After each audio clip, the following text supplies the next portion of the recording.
ಶ್ರೀಗುರುಭ್ಯೋ ನಮಃ ಪರಮಗುರುಭ್ಯೋ ನಮಃ ಶ್ರೀಮದಾನಂದತೀರ್ಥಭಗವತ್ಪಾದಾಚಾರ್ಯಗುರುಭ್ಯೋ ನಮಃ ಹರಿ ಓಂ.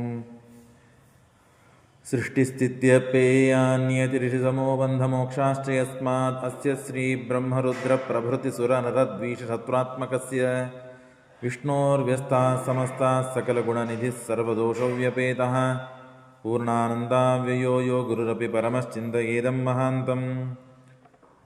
ಧರ್ಮವಿಜ್ಞಾನವೈರಾಗ್ಯಪರಮೈಶ್ವರ್ಯಶಾಲಿನಃ ಆನಂದತೀರ್ಥಭಗವತ್ಪಾದಾನ್ ವಂದೇ ನಿರಂತರಂ. ಜನ್ಮಾದ್ಯಸ್ಯ ಯತೋನ್ಮಯಾದಿತರತಶ್ಚಾರ್ಥೇಷ್ವಭಿಜ್ಞಸ್ವರಾಟ್ ತೇನೇ ಬ್ರಹ್ಮಹೃದಾಯ ಆದಿಕವಯೇ ಮುಹ್ಯಂತಿ ಯಂ ಸೂರಯಃ. ತೇಜೋ ವಾರಿವೃತಾಂ ಯಥಾ ವಿನಿಮಯೋ ಯತ್ರಾರ್ಥಸರ್ಗೋ ಮೃಷಾ ಧಾಮ್ನಾ ಸ್ವೇನ ಸದಾ ನಿರಸ್ತಗುಹಕಂ ಸತ್ಯಂ ಪರಂ ಧೀಮಹಿ. ಧರ್ಮವಿಜ್ಞಾನವೈರಾಗ್ಯಪರಮೈಶ್ವರ್ಯಶಾಲಿನಃ ಆನಂದತೀರ್ಥಭಗವತ್ಪಾದಾನ್ ವಂದೇ ನಿರಂತರಂ. ಯಸ್ಯ ವಃ ಕಾಮಧೇನುರ್ನಃ ಕಾಮಿತಾರ್ಥಾನ್ ಪ್ರಯಚ್ಛತಿ ಸೇವೇತುಂ ಜಯೋಗೀಂದ್ರಂ ಕಾಮಬಾಣಚ್ಛಿದಂ ಸದಾ. ಭವತಿ ಯದನುಭಾವಾದೇಡಮೂಕೋऽಪಿ ವಾಗ್ಮೀ ಜಡಮತಿರಪತಂತ್ರುರ್ಜಾಯತೆ ಪ್ರಾಜ್ಞಮೌಲಿಃ. ಸಕಲವಚನಚೇತೋ ದೇವತಾ ಭಾರತೀ ಸಾ ಮಮ ವಚಸಿ ನಿಧತ್ತಾಂ ಸನ್ನಿಧಿಂ ಮಾನಸೇ ಚ. ನಮೋऽಸ್ತು ತಾತ್ವಿಕಾ ದೇವಾಃ ವಿಷ್ಣುಭಕ್ತಿಪರಾಯಣಾಃ ಧರ್ಮಮಾರ್ಗೇ ಪ್ರೇರಯन्तೋ ಭವಂತಃ ಸರ್ವಗೇವೈ. ವಕ್ರತುಂಡಮಹಾಕಾಯ ಸೂರ್ಯಕೋಟಿಸಮಪ್ರಭ ನಿರ್ವಿಘ್ನಂ ಕುರು ಮೇ ದೇವ ಸರ್ವಕಾರ್ಯೇಷು ಸರ್ವದಾ. ನೌಮಿನ್ಯಾಯ ಸುಧಾಧಿಕೃಜ್ಜಯಮುನೀನ್ ಶ್ರೀಪಾದರಾಟ್ಸನ್ಮಣೀನ್ ವ್ಯಾಸಾರ್ಯಾನ್ ವಿವಿಧಾಗಮಾಬ್ಧಿವಿಹರಾನ್ ಶ್ರೀವಾದಿರಾಜಾನಪಿ. ವಂದೇ ಹಂಸವರಾನ್ ರಘುತ್ತಮಗುರುನ್ ವೈದಗ್ಧ್ಯವಾರಾನಿಧೀನ್ ಶ್ರೀ ಸತ್ಯವ್ರತರಾಘವೇಂದ್ರ ಮುನಿಪಾನ್ ಸದ್ಬೋಧ ಸಧ್ಯಾನಪಾನ್. ವಿದ್ಯಾಯಾಂ ವಿಬುಧಾಚಾರ್ಯಂ ವೇದಜ್ಞಾನಾಬ್ಧಿಚಂದಿರಂ ದುರ್ಮತಧ್ವಾಂತಮಾರ್ತಂಡಂ ಸತ್ಯಧ್ಯಾನ ಮುನಿಂ ಭರೆ. ಸತ್ಯಾಭಿಜ್ಞಕರಾಬ್ಜೋತ್ಥಾನ್ ಪಂಚಾಶದ್ವರ್ಷಪೂಜಕಾನ್ ಸತ್ಯಪ್ರಮೋದತೀರ್ಥಾರ್ಯಾನ್ ನೌಮಿನ್ಯಾಯ ಸುಧಾರತಾನ್. ಶಾಸ್ತ್ರೇಷು ಪಾರದರ್ಶ್ವಾನಂ ಶಾಸ್ತ್ರಜ್ಞೇಷು ಚ ವತ್ಸಲಂ ದೀನಭಕ್ತೋದ್ಧಾರಕರಂ ಸತ್ಯಾತ್ಮಾನಂ ಗುರುಂ ಭಜೆ. ವಿದ್ಯಾಪೀಠವಿದಾತಾರಂ ವಿದ್ಯಾವಾರಿಧಿಚಂದಿರಂ ವಿದ್ಯಾರ್ಥಿವತ್ಸಲಂ ವಂದೇ ಮಹಾಮಹಿಮಸದ್ಗುರುಂ.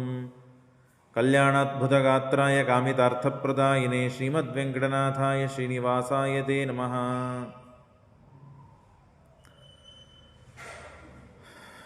ಗುಣಪೂರ್ಣನಾದ ಜಗಜ್ಜನ್ಮಾದಿಕಾರಣನಾದ ಸಕಲ ಜೀವರಾಶಿಗಳಿಗೆ ಅನಾದಿ ಕಾಲದಿಂದಲೂ ಅನಂತ ಕಾಲದವರೆಗೆ ಸತ್ತಾಪ್ರತೀತಿ ಪ್ರವೃತ್ತಿಗಳನ್ನು ಕೊಟ್ಟು ಸ್ವಾಮಿಯಾದ ನಿಯಾಮಕನಾದ ಭಗವಂತ ಇಲ್ಲಿ ವೆಂಕಟೇಶ ರೂಪದಿಂದ ಈ ಮೈಸೂರು ಕ್ಷೇತ್ರದಲ್ಲಿ ನೆಲೆಸಿದ್ದಾನೆ. ಆ ಪರಮಾತ್ಮನಿಗೆ ಅನಂತ ನಮಸ್ಕಾರವನ್ನು ಮಾಡ್ತಾ ಮತ್ತು ಜಗದ್ಗುರುಗಳಾದಂತಹ ಸತ್ಯಾತ್ಮತೀರ್ಥ ಶ್ರೀಪಾದಂಗಳವರಿಗೆ ಅನಂತ ನಮಸ್ಕಾರಗಳನ್ನು ಸಲ್ಲಿಸಿ, ಪೂಜ್ಯ ಸ್ವರೂಪೋದ್ಧಾರಕರಾದಂತಹ ಆಚಾರ್ಯರಿಗೆ, ಮಾಹುಲಿ ಆಚಾರ್ಯರಿಗೆ ನಮಸ್ಕಾರವನ್ನು ಮಾಡ್ತಾ, ಇಲ್ಲಿ ಪ್ರವಚನವನ್ನು ನನಗೆ ಹೇಳೋದಕ್ಕೆ ಆಮಂತ್ರಣವನ್ನು ಕೊಟ್ಟಂತಹ ಹೇಮಂತಾಚಾರ್ಯರಿಗೂ ನಮಸ್ಕಾರಗಳನ್ನು ತಿಳಿಸ್ತಾ, ಈ ದಶಮಸ್ಕಂದ ಭಾಗವತ ಪೂರ್ವಾರ್ಧವನ್ನು ಪರಮಾತ್ಮ ಅನೇಕ ವಿಧವಾದ ಲೀಲೆಗಳನ್ನು, ಬಾಲ್ಯ ಲೀಲೆಗಳನ್ನು ಮತ್ತು ಆ ಬಾಲ್ಯ ಲೀಲೆಗಳ ಹಿನ್ನೆಲೆ ಒಂದು ತನ್ನ ಅದ್ಭುತವಾದ ಚರಿತ್ರೆ ಮಹತ್ವವನ್ನು ಈ ದಶಮಸ್ಕಂದದಲ್ಲಿ ತಿಳಿಸಿಕೊಟ್ಟಿದ್ದಾನೆ. ಬಹಳ ಸುಂದರ. ಇಡೀ ಭಾಗವತದಲ್ಲೇನೆ ದೇವರಿಂದ ಬ್ರಹ್ಮದೇವರು ದೇವರಿಗೆ ಪ್ರಾರ್ಥನೆ ಮಾಡಿ ಸಾಮಾನ್ಯ ಜನರಿಗೆ ಭಾಗವತ ಮಹಾಭಾರತ ಇತ್ಯಾದಿಗಳನ್ನು ರಚನೆ ಮಾಡಿದರೆ ಅದು ದೇವತೆಗಳಿಗೆ ಅಷ್ಟು ಗೋಚರವಾದದ್ದು. ಭೂಮಿ ಮೇಲೆ ಇದ್ದಂತಹ ಸಾಮಾನ್ಯರಿಗೆ ಮತ್ತು ಅವರಿಗೆ ನೆಲಗುವ, ಅವರಿಗೆ ತಲುಪುವಂತಹ ತತ್ವಗಳನ್ನು ತಿಳಿಸುವ ಉತ್ತಮ ಗ್ರಂಥವನ್ನು ರಚನೆ ಮಾಡಿರಿ ಅಂತ ನಾರದರು ಪ್ರಾರ್ಥನೆ ಮಾಡಿದಾಗ ಈ ಭಾಗವತ ಗ್ರಂಥವನ್ನು ರಚನೆ ಮಾಡಿದ್ದು ತಾವೆಲ್ಲ ಕೇಳಿದ್ದೀರಿ, ಗೊತ್ತಿದೆ. ಅದರಲ್ಲಿ ಬರುವಂತಹದ್ದು ದಶಮಸ್ಕಂದ. ಇಡೀ ಪೂರ್ಣವಾದದ್ದೇ ಕೃಷ್ಣನ ಚರಿತ್ರೆ. ಒಟ್ಟಾರೆ 12 ಸ್ಕಂದ ಭಾಗವತದಲ್ಲಿ ಇಷ್ಟು ವಿಸ್ತಾರವಾಗಿ ಯಾವ ದೇವರ ಚರಿತ್ರೆಯನ್ನು ವರ್ಣನೆ ಮಾಡಿಲ್ಲ. ದಶಾವತಾರಗಳಿವೆ. ಪ್ರಥಮದಲ್ಲೇನೆ ಪ್ರಶ್ನೆಗಳನ್ನು ಮಾಡ್ತಾರೆ. ದಶಾವತಾರಗಳಿವೆ, ಅನೇಕ ಅವತಾರಗಳಿವೆ ಪರಮಾತ್ಮನದು ಮಾಡಿದ್ದಾನೆ. ಅದರ ಕಥೆಗಳನ್ನೆಲ್ಲ ತತ್ವಪೂರಿತವಾಗಿಯೇ ಹೇಳಿದ್ದಾರೆ. ಆದರೆ ಕೃಷ್ಣನ ಚರಿತ್ರೆ ಮಾತ್ರ ದಶಮಸ್ಕಂದದಲ್ಲಿ ಅತ್ಯಂತ ಮನೋಹರವಾಗಿ ಶುಕಾಚಾರ್ಯರು ಪರೀಕ್ಷಿತ ರಾಜನಿಗೆ ಉಪದೇಶ ಮಾಡುತ್ತಾರೆ. ಯಾಕೆ ಅಂದರೆ ಪರೀಕ್ಷಿತ ರಾಜ ಅಷ್ಟು ಬಗೆಯಲ್ಲಿ ಕೃಷ್ಣನ ಚರಿತ್ರೆಯನ್ನು ಅಪೇಕ್ಷೆ ಪಡ್ತಾನೆ. ಯಾಕೆ ಕೃಷ್ಣನ ಚರಿತ್ರೆಯನ್ನು ಇಷ್ಟು ವಿಸ್ತಾರವಾಗಿ ಹೇಳಿದರು ಅಂತನ್ಲಿಕ್ಕೆ ಕಾರಣ, ಪರೀಕ್ಷಿತ ರಾಜನಿಗೂ ಕೃಷ್ಣನಿಗೂ ಅತಿ ಹತ್ತಿರ ಸಂಬಂಧ ಇದೆ. ಹಾಗಾಗಿ ಕೃಷ್ಣನ ಮೇಲೆ ಬಹಳ ಪ್ರೀತಿ ಇದೆ. ಬಾಂಧವ ಅಂತಾಗಲಿ, ದೇವರು ಅಂತಾಗಲಿ, ನನಗೆ ಉಪಕಾರ ಮಾಡಿದ್ದು ಅಂತಾಗಲಿ, ಅನೇಕ ರೀತಿಯಿಂದ ಎಲ್ಲ ದೇವತಾ ರೂಪಗಳಿಗೂ ಅಭೇದ ಇದೆ ಅಂತನ್ನೋದು ಸಿದ್ಧಾಂತ. ಆದರೂ ಕೂಡ ಕೃಷ್ಣನ ಮೇಲೆ ಬಹಳ ಭಕ್ತಿ ಬರಲಿಕ್ಕೆ ಕಾರಣ ಏನು ಪರೀಕ್ಷಿತ ರಾಜನಿಗೆ ಅಂದರೆ, ತನ್ನ ಪ್ರಾಣ ಈ ಕೃಷ್ಣನಿಂದ ಉಳಿದದ್ದು. ತಾನು ಈಗ ಇದ್ದು ಏನಾದರೂ ವೈಭವವನ್ನು ಅನುಭವಿಸ್ತಾ ಇದ್ದಾನೆ ಅಂತಾದರೆ ತನ್ನ ಕೃಷ್ಣನ ಅನುಗ್ರಹದಿಂದ. ಹಾಗಾಗಿ ಆ ಕೃಷ್ಣನ ಚರಿತ್ರೆಯನ್ನು ಬಹಳ ವಿಸ್ತಾರವಾಗಿ ಹೇಳ್ರಿ ಅಂತ ಪರೀಕ್ಷಿತ ರಾಜ ತಾನು ಕೇಳಿದ್ದಕ್ಕಾಗಿಯೇ ಇಡೀ ದಶಮಸ್ಕಂದ, ದೊಡ್ಡದಾದ ಸ್ಕಂದ, ಇದು ಕೃಷ್ಣನ ಮಹಿಮೆಯನ್ನು ಗುಣಗಾನ ಮಾಡ್ತದೆ. ಅದರಲ್ಲಿ ಪರೀಕ್ಷಿತ ರಾಜ ಪ್ರಶ್ನೆ ಮಾಡ್ತಾ ಇದ್ದಾನೆ. ಕಥಿತೋ ವಂಶ ವಿಸ್ತಾರೋ ಭವಿತಾ ಸೋಮಸೂರ್ಯೋ ರಾಜ್ಞಾಂ ಚೌಭವಿಷ್ಯಾನಾಂ ಚರಿತ್ರಂ ಪರಮಾದ್ಭುತಂ. ಸೋಮಸೂರ್ಯರ ವಂಶವನ್ನು ಅತೀ ವಿಸ್ತಾರವಾಗಿ ನವಮಸ್ಕಂದದಲ್ಲಿ ವಂಶಾವಳಿಯನ್ನು, ಸೂರ್ಯಚಂದ್ರರ ವಂಶಾವಳಿಯನ್ನು ಪೂರ್ಣ ವಿಸ್ತಾರವಾಗಿ ಮತ್ತು ಪರೀಕ್ಷಿತ ರಾಜ ನಿಮ್ಮಿಂದ ಕೇಳಲ್ಪಟ್ಟೆ, ನಾನು ಕೇಳಿದೆ. ಅದರಲ್ಲಿ ಯದೋಶ್ಚ ಧರ್ಮಶೀಲಸ್ಯ ಯದುರಾಜರ ವಂಶದ ಚರಿತ್ರೆಯನ್ನು ಹೇಳಿದಿರಿ. ಆದರೆ ಸ್ವಲ್ಪ ನೀವು ಸಂಕೋಚ ಮಾಡಿ ಹೇಳಿದಿರಿ. ಯಾದವರಲ್ಲಿ ಬರುವನು ಕೃಷ್ಣ. ತತ್ರಾಂಶೇನ ಅವತೀರ್ಣಸ್ಯ, ಕೃಷ್ಣ ಶುಕ್ಲಕೇಶಾವೇಶನಾಗಿ ಬಲರಾಮನಾಗಿ ಪರಮಾತ್ಮ ಅವತಾರ ಮಾಡಿದ, ಬಲರಾಮನಲ್ಲಿ ಇದ್ದ. ಇನ್ನು ಕೃಷ್ಣಕೇಶಾವೇಶನಾಗಿ ಸ್ವಯಂ ಕೃಷ್ಣನೇ ಭೂಮಿ ಮೇಲೆ ಅವತಾರ ಮಾಡೋವನಿದ್ದಾನೆ. ಹಾಗಾಗಿ ತತ್ರಾಂಶೇನ ಅವತೀರ್ಣಸ್ಯ ವಿಷ್ಣೋರ್ವೀರಾಣಿ ಶಂಸನಃ, ಆ ಪರಮಾತ್ಮನ ಚರಿತ್ರೆಯನ್ನು ನನಗೆ ಕೇಳಬೇಕು ಅಂತ ಇದೆ. ಅವತೀರ್ಯ ಯದುರ್ವಂಶೇ, ಯದು ವಂಶದಲ್ಲಿ ಕೃಷ್ಣ ಅವತಾರ ಮಾಡಿ ಭಗವಾನ್ ಭೂತಭಾವನಃ ಕೃತವಾನ್ ಯಾನಿ ವಿಶ್ವಾತ್ಮ ತಾನಿನೋ ವದ ವಿಸ್ತಾರ. ಪರಮಾತ್ಮ ಏನೇನು ಕಾರ್ಯಗಳನ್ನು ಮಾಡಿದ್ದಾನೆ, ಅವತಾರದಲ್ಲಿ ಲೀಲೆಗಳನ್ನು ತೋರಿಸಿದ್ದಾನೋ ಅದನ್ನು ಪೂರ್ಣವಾಗಿ ವಿಸ್ತಾರವಾಗಿ ನಮಗೆ ಹೇಳ್ರಿ ಅಂತ ಶುಕಾಚಾರ್ಯರಲ್ಲಿ ಪರೀಕ್ಷಿತ ರಾಜ ಪ್ರಾರ್ಥನೆ ಮಾಡ್ತಾ ಇದ್ದಾನೆ. ನಿವೃತ್ತ ಶೀಚೇರುಪಗೈರ್ಯಮಾನ ಬಹುಷದಾಕ್ಷೋತ್ರ ಮನೋಭಿರಾಮಾತ್ ಕವುತ್ತಮ ಶ್ಲೋಕ ಗುಣಾನುವಾದಾತ್ ಪುಮಾನ್ ವಿರಜ್ಜೇತ ವಿನಾಪಶುಘ್ನಾನ್. ದೇವ ಚರಿತ್ರೆ ಇಷ್ಟು ರಮಣೀಯವಾಗಿದೆ ಅಂತಂದರೆ, ಯಾರೋ ಸಾಮಾನ್ಯ ವ್ಯಕ್ತಿ ಭಕ್ತಿ ಒಟ್ಟಾರೆ ಅವನಿಗೆ ಭಕ್ತಿ ಅಂತನೂ ವಸ್ತುನೇ ಗೊತ್ತಿಲ್ಲ, ಅಂಥ ಒಬ್ಬ ವ್ಯಕ್ತಿಯು ಈ ಕೃಷ್ಣನ ಚರಿತ್ರೆ ಮಾಡಿದರೆ ಭಕ್ತಿ ಸ್ವಲ್ಪ ಸ್ವಲ್ಪ ಬರಲು ಪ್ರಾರಂಭವಾಗ್ತದೆ. ಮನಸ್ಸು ಮಾತ್ರ, ಅವನ ಯೋಗ್ಯತೆ ಮಾತ್ರ ಸಾತ್ವಿಕ ಇರಬೇಕು ಅಂದರೆ ಮಾತ್ರ. ಇಲ್ಲ ಅಂತಾದರೆ ಅವನು ಕಲ್ಲಿದ್ದಾನೆ, ದುಷ್ಟಿದ್ದಾನೆ, ಎಬಡಿದ್ದಾನೆ ಅಂತ ಅರ್ಥ. ವ್ಯಕ್ತಿ ಎಂದೂ ದೇವರಂತ ಗೊತ್ತಿಲ್ಲ, ಗುರುಗಳು ಅಂತ ತಿಳಿದಿಲ್ಲ, ದೇವರ ಮಹಿಮೆಗಳನ್ನು ಎಂದೂ ಕೇಳಿಲ್ಲ, ಆದರೂ ಸಜ್ಜನ ಇದ್ದಾನೆ, ಪ್ರಸಂಗ ಸಿಕ್ಕಿಲ್ಲ ಅವನಿಗೆ ಕೇಳುವ, ಏನೋ ತನ್ನ ಕಾರ್ಯದಲ್ಲಿ ಮತ್ತು ಮಗ್ನನಾಗಿದ್ದಾನೆ. ಅಂಥ ವ್ಯಕ್ತಿ ಪ್ರಸಂಗ ಬಂತು, ಈ ಕೃಷ್ಣನ ಚರಿತ್ರೆಯನ್ನು ಕೇಳುವ ಪ್ರಸಂಗ ಬಂದಾಗ ಆ ಕೃಷ್ಣನ ಚರಿತ್ರೆಯನ್ನು ಕೇಳಿ ಮನಸ್ಸು ಹದವಾಗ್ತದೆ, ಮನಸ್ಸಿನಲ್ಲಿ ಭಕ್ತಿಯ ಹೂ ಅರಳುತ್ತದೆ. ಅಷ್ಟು ಅದ್ಭುತವಾದ ರೋಮಾಂಚನವಾದಂತಹ ಕತೆ. ಹಾಗಾಗಿ ಏನಾದರೂ ವಿಕಾರವಾಗಲೇ ಇಲ್ಲ. ಅನೇಕ ಬಾರಿ ನಾವು ಕೃಷ್ಣನ ಚರಿತ್ರೆಯನ್ನು ಕೇಳಿದ್ದೇವೆ, ಭಾಗವತ್ ಕೇಳಿದ್ದೇವೆ, ದಶಮಸ್ಕಂದ ಕೇಳಿದ್ದೇವೆ. ಎಷ್ಟು ಬಾರಿ ಕೇಳಿದರೂ ಅದರಿಂದ ಎಷ್ಟು ನಮಗೆ ಪರಿಣಾಮವಾಗಿದೆ, ಎಷ್ಟು ನಮಗೆ ವಿಕಾರವಾಗಿದೆ, ಎಷ್ಟು ಭಕ್ತಿ ಉದ್ರೇಕಕ್ಕೆ ಕಾರಣವಾಗಿದೆ ಅಂತನ್ನೋದು ಮಹತ್ವದ್ದು. ನಾವು ಚಿಕ್ಕವರಿದ್ದಾಗ, ವಿದ್ಯಾಪೀಠದಲ್ಲಿದ್ದಾಗ ಪ್ರವಚನದೊಂದು ಪಾಳಿ ಇರ್ತಿತ್ತು. ಎಲ್ಲ ಪಾಳಿಗಳು ಬಡಸು ಪಾಳಿ, ಅಡಿಗೆ ಪಾಳಿ, ಎಂಜುರ್ಗಾಂ ಪಾಳಿ, ಎಲ್ಲದಕ್ಕೂ ಒಂದೊಂದು ಪಾಳಿ ಇದೆ. ಹಾಗೆ ಪ್ರವಚನದ್ದು ಒಂದು ಪಾಳಿ. ಏನು ಪಾಳಿ ಪ್ರವಚನದ ಪಾಳಿ ಅಂದರೆ, 15 ದಿವಸಕ್ಕೋ ತಿಂಗಳಿಗೊಮ್ಮೆ, ಇಲ್ಲಿ ಹೇಮಂತಾಚಾರ್ಯ ಇದ್ದಾರೆ, ಎಲ್ಲರಿಗೂ ನಾವು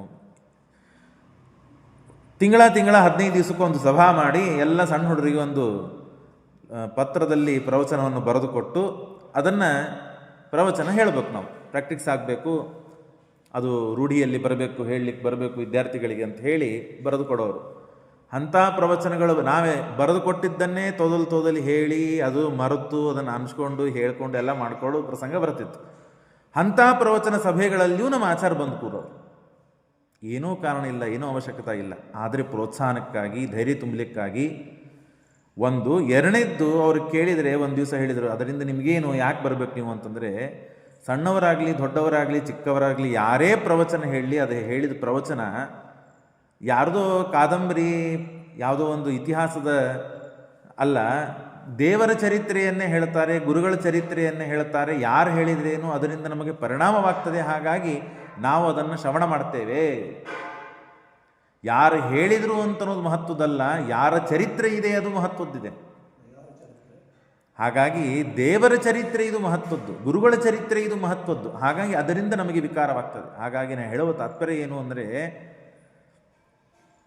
ಎಷ್ಟು ಬಾರಿ ಕೇಳಿದ್ದೇವೆ ಅಂತನ್ನೋದಕ್ಕಿಂತ, ಯಾರಿಂದ ಕೇಳಿದ್ದೇವೆ ಅಂತನ್ನೋದಕ್ಕಿಂತ ಅದರಿಂದ ಆಗುವ ಪರಿಣಾಮ, ಮನಸ್ಸಿಗೆ ಪ್ರಭಾವ, ಅದರಿಂದ ದೇವರಲ್ಲಿ ಹೆಚ್ಚಿಗೆ ಭಕ್ತಿ ಉದ್ರೇಕ, ಇದು ಬಹಳ ಮಹತ್ವದ್ದು. ಹಾಗಾಗಿ ಕೃಷ್ಣನ ಚರಿತ್ರೆ ಬಹಳಷ್ಟು ನಾವು ಕೇಳಿರುತ್ತೇವೆ, ಆದರೆ ಅದರಿಂದ ಆಗುವ ವಿಕಾರ ಇನ್ನು ಹೆಚ್ಚಾಗಿ ಭಕ್ತಿ ನಮಗೆ ಪರಮಾತ್ಮನಲ್ಲಿ ಬರುವಂತೆ ಗುರುಗಳು ಕರುಣಿಸಲಿ ಅಂತ ಪ್ರಾರ್ಥನೆ ಮಾಡ್ತಾನೆ ಇದನ್ನು ಪ್ರಾರಂಭ ಮಾಡ್ತೇನೆ. ನಿವೃತ್ತ ಶೀರ್ಷೇರುಪಗೀಯಮಾನಾತ್ ಭವೋಚ್ಛದಾಚ್ಛೋತು ಮನೋಭಿರಾಮಾತ್. ನಾವು ದೇವರ ಚರಿತ್ರೆಯನ್ನು ಕೇಳಿ ಕೇಳಿ ಕೇಳಿ ಅದರಿಂದ ಆಗುವುದೇನು, ನಮ್ಮಲ್ಲಿ ಮೊಟ್ಟಗೆ ದ್ವಾರಮಾವುರ್ ವಿಮುಕ್ತೇ, ಶ್ರವಣ ಇದು ಮುಕ್ತಿಗೆ ದ್ವಾರ ಅಂತ ಹೇಳ್ತದೆ. ಮೊನ್ನೆ ನನ್ನ ಹಿಂದೆ ಪ್ರವಚನ ಅನ್ನಬಾರದು, ಉಪದೇಶ ನಮ್ಮ ಗುರುಗಳದೇ ಆಗಿದೆ ಇಲ್ಲೇ. ಅದರಲ್ಲಿ ನೀವು ಎಲ್ಲ ಕೇಳಿ ಮುಗಿಸಿರ್ತೀರಿ, ಇನ್ನೇನು ಉಳಿಸಿರೋದಿಲ್ಲ ಅವರು. ಅದರಲ್ಲಿ ಅವರು ಹೇಳಬೇಕಾದದ್ದೇ ಇದು ಹೇಳಿರುತ್ತಾರೆ, ಮುಖ್ಯ ಶ್ರವಣ ಮನುಷ್ಯ ಮಾಡಬೇಕು. ಶ್ರವಣದಿಂದಲೇ ಎಲ್ಲ ವಿಧವಾದ ಅವನಿಗೆ ಆಪತ್ತು ಪರಿಹಾರ ಆಗ್ತದೆ, ಇಷ್ಟಾರ್ಥಗಳು ಅವನಿಗೆ ಲಭಿಸಲು ಪ್ರಾರಂಭವಾಗ್ತದೆ ಮನುಷ್ಯನಿಗೆ. ಯಾಕೆ ಮುಕ್ತಿಗೆ ಮೊದಲಿಗೆ ನಮಗೆ ಈಗೆಲ್ಲ ಸಾಧನ ಮಾಡುವುದು ಒಂದು ರೀತಿಯಿಂದ ವ್ಯರ್ಥ ಅಂತಾದರೂ ಒಂದು ರೀತಿಯಿಂದ ಹೌದು. ಯಾಕೆ ಅಂದರೆ ಭಗವಂತನ ಅಪರೋಕ್ಷ ಜ್ಞಾನಕ್ಕಾಗಿಯೇ ನಾವು ಸಾಧನ ಮಾಡೋದು. ಆ ಸಾಧನೆಗೆ ಬೇಕಾದದ್ದು ಮೊದಲಿಗೆ ಗುರುಪಸಕ್ತಿ. ನಮ್ಮ ಇಡೀ ಜೀವನ ಯಾರು ಗುರುಗಳು ಅಂತ ಆರಿಸ್ಕೊಳ್ಳೋಳಗೆ ಹೋಗಿಬಿಡ್ತದೆ. ಯಾರು ಇವರು ನಮ್ಮ ಗುರುಗಳು, ಯಾರನ್ನು ನಾವು ಗುರುಗಳು ಅಂತ ಆರಿಸಿಕೊಂಡ ಮೇಲೆ ಅವರು ನಮ್ಮ ಉದ್ಧಾರ ಮಾಡ್ತಾರೆ, ಇದರೊಳಗೆ ನಮ್ಮ ಆಯುಷ್ಯ ಜನ್ಮಗಳು ಕಳೆದು ಹೋಗಿರ್ತದೆ. ಆಯುಷ್ಯ ಅಂತ ಅನ್ನೋದಕ್ಕಿಂತ ನಮ್ಮ ಸೌಭಾಗ್ಯ ಸತ್ಯಾತ್ಮ ತೀರ್ಥರಂಥ ಗುರುಗಳು ಸಿಕ್ಕಿದ್ದಾರೆ, ನಮ್ಮ ಪೂಜ್ಯ ಆಚಾರ್ಯರಂಥ ಗುರುಗಳು ಸಿಕ್ಕಿದ್ದಾರೆ. ಲಾಭ ನಾವು ಎಷ್ಟು ಪಡಿತೇವೆ ಅಂತ ಅನ್ನೋದು ನಮ್ಮ ಮೇಲೆ ಬಿಟ್ಟದ್ದು. ಆದರೆ ಹೇಳುವ ತಾತ್ಪರ್ಯ, ಶ್ರವಣ ಇದು ಎಲ್ಲದಕ್ಕಿಂತ ದೊಡ್ಡದಾದ ವಸ್ತು. ಎಂಥ ಮನುಷ್ಯನಿಗೂ ಕೂಡ ದೇವರ ಗುಣಗಳನ್ನು, ಗುರುಗಳ ಚರಿತ್ರೆಯನ್ನು ದೃಷ್ಟಾಂತಪೂರ್ವಕವಾಗಿ ನಾವು ತಿಳಿತಾ ಹೋದಂತೆ, ಭಾಗವತ ಇಂಥ ಗ್ರಂಥ ಇದೆಯಲ್ಲ, ಶ್ರವಣದಿಂದ ಮನುಷ್ಯನನ್ನು ಎಂಥವನನ್ನು ಬದಲಾಯಿಸ್ಲಿಕ್ಕೆ ಸಾಧ್ಯವಿದೆ. ಬಹಳ ಶ್ರೀಮಂತ ಅಂತ ತಿಳ್ಕೊಂಡಿರುತ್ತಾನೆ ಅಂತ ನನ್ನ ತಾನು, ಬಾ ಭಾಗವತವನ್ನು ಶ್ರವಣ ಮಾಡು, ನಿನ್ನಕ್ಕಿಂತ ಎಷ್ಟು ಮಟ್ಟಿಗೆ ಐಶ್ವರ್ಯ ಇದ್ದವರು, ಏನಾಗಿ ಹೋದರು, ಏನಾದರೂ ಎಲ್ಲ ಚರಿತ್ರೆ ಇದರಲ್ಲಿ ಬರ್ತದೆ. ಬಹಳ ಬುದ್ಧಿವಂತ ನಾನು, ಭಾಗವತ ಕೇಳಿ ಬಾ, ನಿನಗಿಂತ ಎಷ್ಟು ಮಟ್ಟು ಬುದ್ಧಿವಂತರಿದ್ದಾರೆ, ಎಷ್ಟು ನಿನಗಿಂತ ಹೆಚ್ಚು ಬುದ್ಧಿವಂತರಿದ್ದಾರೆ ಅಂತ ಕಥೆ ಕೇಳಲಿಕ್ಕೆ ಸಿಗ್ತದೆ. ಬಹಳ ದುಃಖದಲ್ಲಿ ಇದ್ದೇನೆ ನಾನು, ನನ್ನಷ್ಟು ದುಃಖ ಯಾರೂ ಅನುಭವಿಸೇ ಇಲ್ಲ ಜಗತ್ತಿನಲ್ಲಿ, ಅಷ್ಟು ದುಃಖ ನನಗಾಗಿದೆ. ಭಾಗವತ ಶ್ರವಣ ಮಾಡು, ನಿನಗಿಂತ ಹೆಚ್ಚು ದುಃಖವನ್ನು ಅನುಭವಿಸಿದ ಚರಿತ್ರೆಗಳಿವೆ. ನನ್ನಷ್ಟು ಭಕ್ತಿ ಮಾಡೋರು ಯಾರೂ ಇಲ್ಲ, ನನ್ನಷ್ಟು ಅನುಗ್ರಹ ಆದವರಿಗೆ ಯಾರೂ ಇಲ್ಲ. ಯಾವ ವಿಷಯವನ್ನು ತೆಗೆದುಕೊಂಡರೂ ನಮ್ಮೆಲ್ಲರ ಮನಸ್ಸಿಗೆ ಪರಿಣಾಮ ಬೀಳುವಂತೆ ಕಥೆಗಳು ಇದರಲ್ಲಿ ಇವೆ. ನಾನು ಏನೂ ಅಲ್ಲ, ನನಗಿಂತ ಹೆಚ್ಚು ಎಲ್ಲವನ್ನೂ ಮಾಡಿದವರು, ಅನುಭವಿಸಿದವರು ಇದರ ಚರಿತ್ರೆಯಲ್ಲಿ ಭಾಗವತದಲ್ಲಿ ಹೇಳಿದ್ದಿದೆ, ವೇದವ್ಯಾಸ ದೇವರು ತಿಳಿಸಿಕೊಟ್ಟಿದ್ದಾರೆ ಅಂತನ್ನುವ ತತ್ವ ನಮಗೆ ಅರ್ಥವಾಗ್ತದೆ. ಹಾಗಾಗಿ ಶ್ರವಣ ಮಾಡೋದು ಅತೀ ಪ್ರಧಾನವಾದಂತಹ ತತ್ವ ಸಿದ್ಧಾಂತ. ಹಾಗಾಗಿ ಆ ಶ್ರವಣವನ್ನು ಮಾಡಿದರೂ ವಿಕಾರವಾಗಲಿಲ್ಲ ಅಂತಂದರೆ ಅವನಿಗೆ ಪಶು ಅಂತ ಆಗದೆ ನೀನೇನಾಗಬೇಕು, ಕಲ್ಲು ಅನ್ನು ವಿನಾ ಪಶುಘ್ನ. ಕ ಉತ್ತಮ ಶ್ಲೋಕ ಗುಣಾನುವಾದಾತ್ ಪುಮಾನ್ ವಿರಜ್ಜೇತ ವಿನಾ ಪಶುಘ್ನಾತ್.